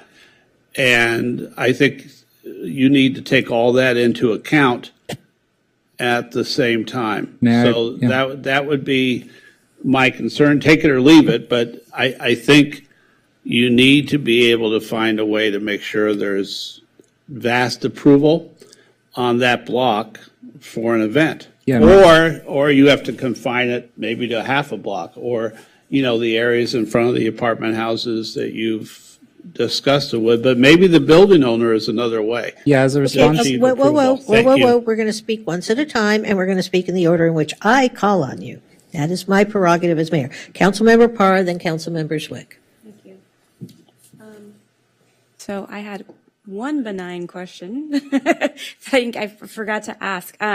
For the fee waivers, does that also apply to the block parties, like in the residential neighborhoods? No, there aren't any fee waivers for the block party process. The fee waivers that we spoke of and are putting in the ordinance would be just for the open streets events. Because there's a number of fees and applications. Okay, so like if a neighborhood group was doing a block party, those can't be waived. We don't waive those fees as it is today, and I'll remind you that the fees already heavily subsidized from the cost recovery fee, and someone said it was 67. You said it's 67. Yeah, 67. Right? So, Just wanted to ask that question. And then my other question was, in terms of equity, we're talking about reducing the number of required signatures. So we're doing this for everybody, but we're excluding R1s. So we're saying, let's reduce it for neighborhood corridor or commercials. No, I know. I'm just talking to my colleagues here, and reduce it for multifamily, which I get. But leave R1. So just putting it out there. If you're going to do it, let's do it across the board. Just saying. All right. Whoa. Okay, folks. I get to call on people. Councilmember Zwick. I'm hearing different things. It partly comes down to whether you think these block parties are an enjoyable thing or not for a neighborhood. I'm under the assumption that they are for most people. Obviously, everyone has their own opinion on this, but a Sunday afternoon sounds like a great time for a block party. And the reason why I would be opposed to making it building owners is, one, building owners, as we know, are sometimes even more inaccessible than residents. And two, as was mentioned by staff, the outreach to residents is part of that notification process. If there was a block party that was only signed off by building owners, you'd have a lot more angry residents, no doubt, than if you had a large percentage of residents that had to sign on to such an event. The whole point of this as an equity concern is that if you live on a single family block, you might have 25, 40 homes in total that you would have to talk to. And if you live on a multifamily block, you'd have to get into buildings that are inaccessible. You would have to knock on countless doors. And I don't think you would have the ability, frankly, to even talk to half your neighbors, let alone get their signatures. All right, Councilmember Terosis. Sorry, this is belaboring this, but I was just looking up what New York City and San Francisco require, and it doesn't appear that they require any signatures. Like, don't take that word as the gospel, but from what I can see from their from the requirements for both applications, it's not a requirement. So I don't know. I'm kind of convinced 25% would be fine as long as we have a clear noticing requirement that everyone on the block get appropriate notice. Anyone think any thoughts on that? I don't know. Okay.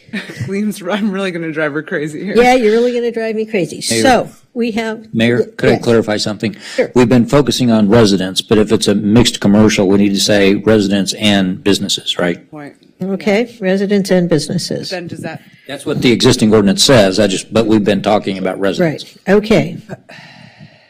Hold on, but then how does that affect the commercial districts? I mean, we just made it clear that we don't want a signature requirement in the commercial areas. No, I think the point is if we're in an area that Mixed has use? mixed use, Got it, that okay. it could include residents and, I or don't that's know. how the ordinance is currently worded. I feel like perhaps we're overcomplicating this. It's 10:56. I can stay here as long as you guys want. My plane leaves at 7 a.m. tomorrow. I'll just stay up all Well, night. I'm just wondering, like, I mean, we can vote on this motion, we can move forward, or we can just keep we can vote going around. All right. So this is on the substitute motion. Right, this is the substitute motion. Again, I'm going to restate it since so everyone's clear. It is the staff recommendation with the alterations that for open streets events, that sponsors of those events can either get 51% of the affected businesses/residents or get the permission of the affected bid, that in zones other than R1, in order to do a block party, you would need 25% signatures from the affected residents and/or businesses, and that if in fact you did obtain the 25% in order to do the block party, you would have to give 5 days advance notice to all affected residents or businesses. Does everyone understand that? That is a substitute motion. Ms. Anderson-Warren, can we have a vote? Councilmember De La Torre. Yes. Councilmember Terosas. Yes. Councilmember Brock. No. Councilmember Para. Yes. Councilmember Zwick. Yes. And Mayor Davis. Yes, that passes 5-1. Thank you.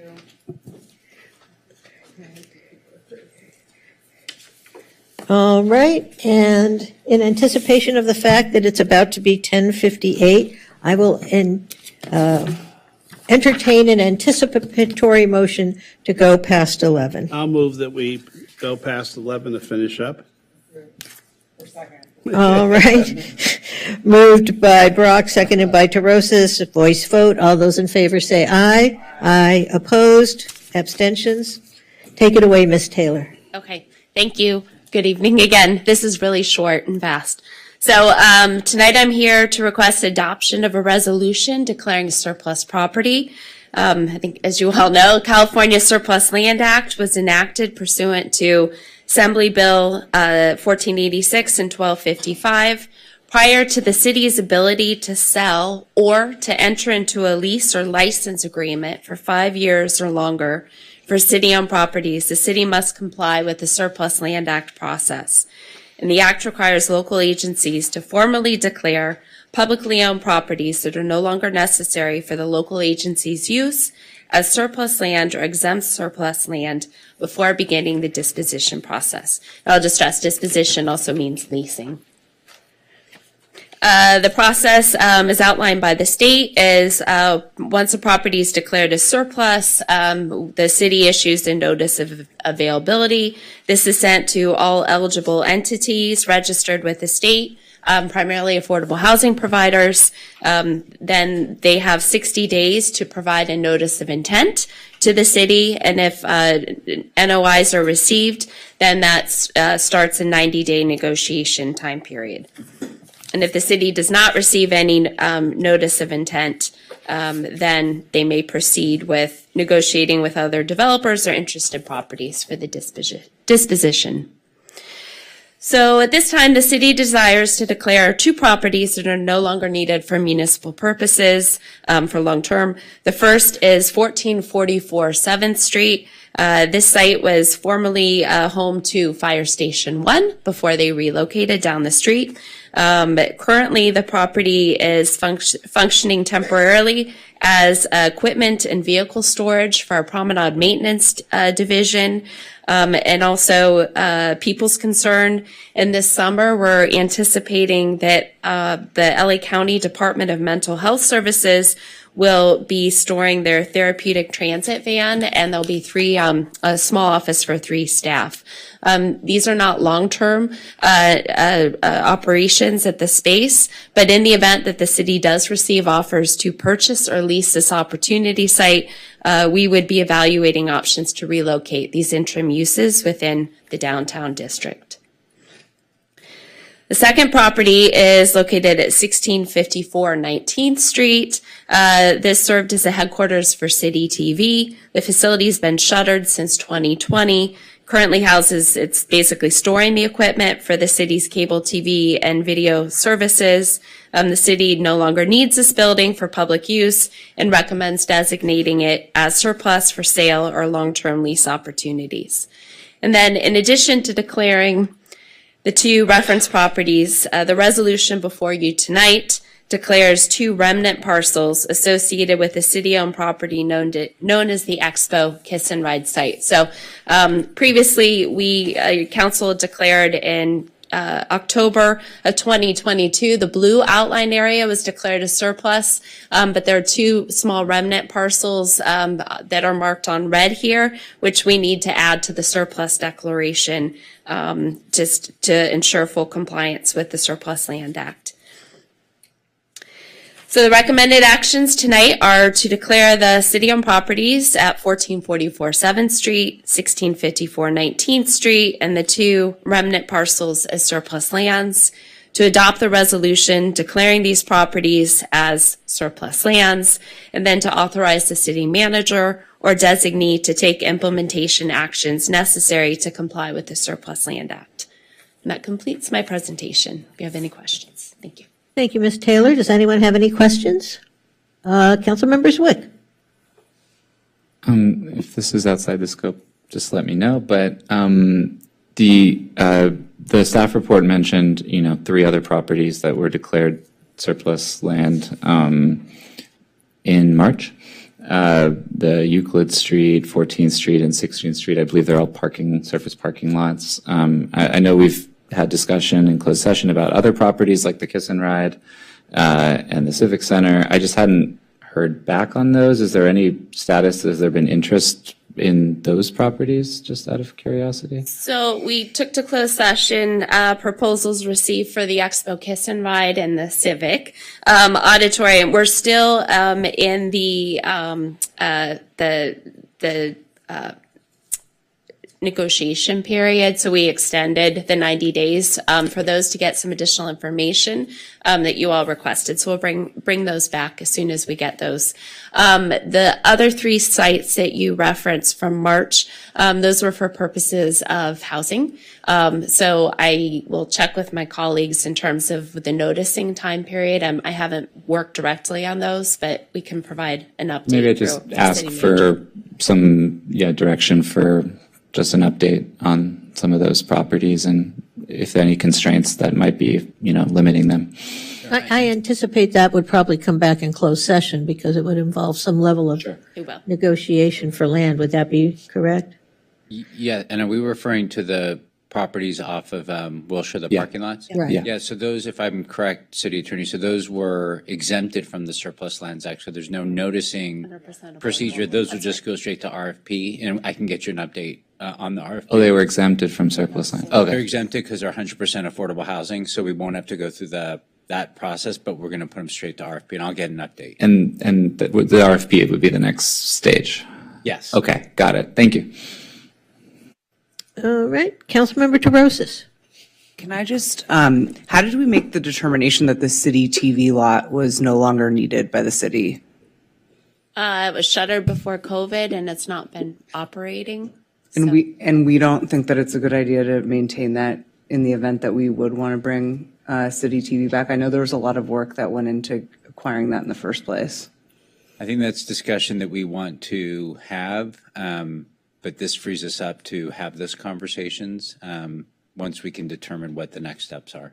And just to clarify for everyone in the public, us declaring these as surplus lands does not wed us to any sort of particular process in terms of selling or giving site control to anyone else. Correct. Okay. And I would say for City TV, furthermore, I think it leaves options open for even doing some leasing arrangements for the property because there was a lot of investment. Yep.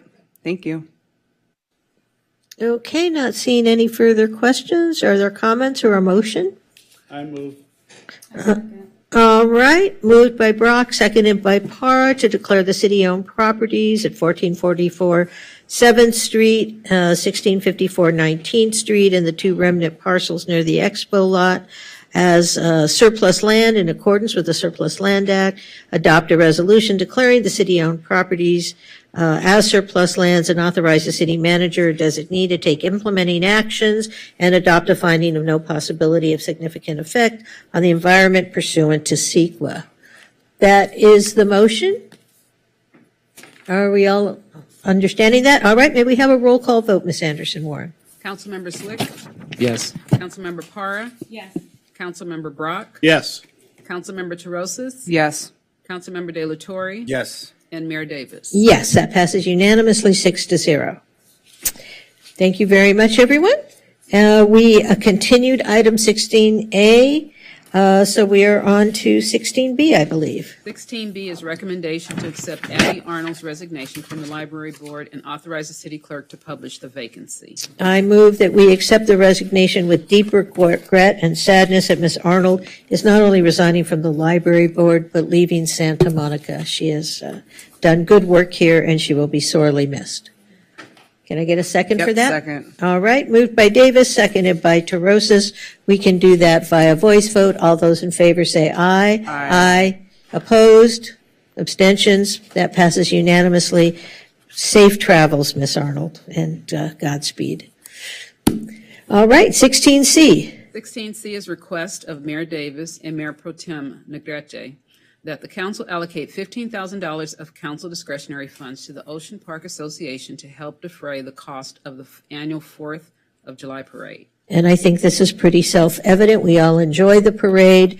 It does cost a fair amount of money to put on. And this historically is amount that we have given to the Ocean Park Association to help defray costs.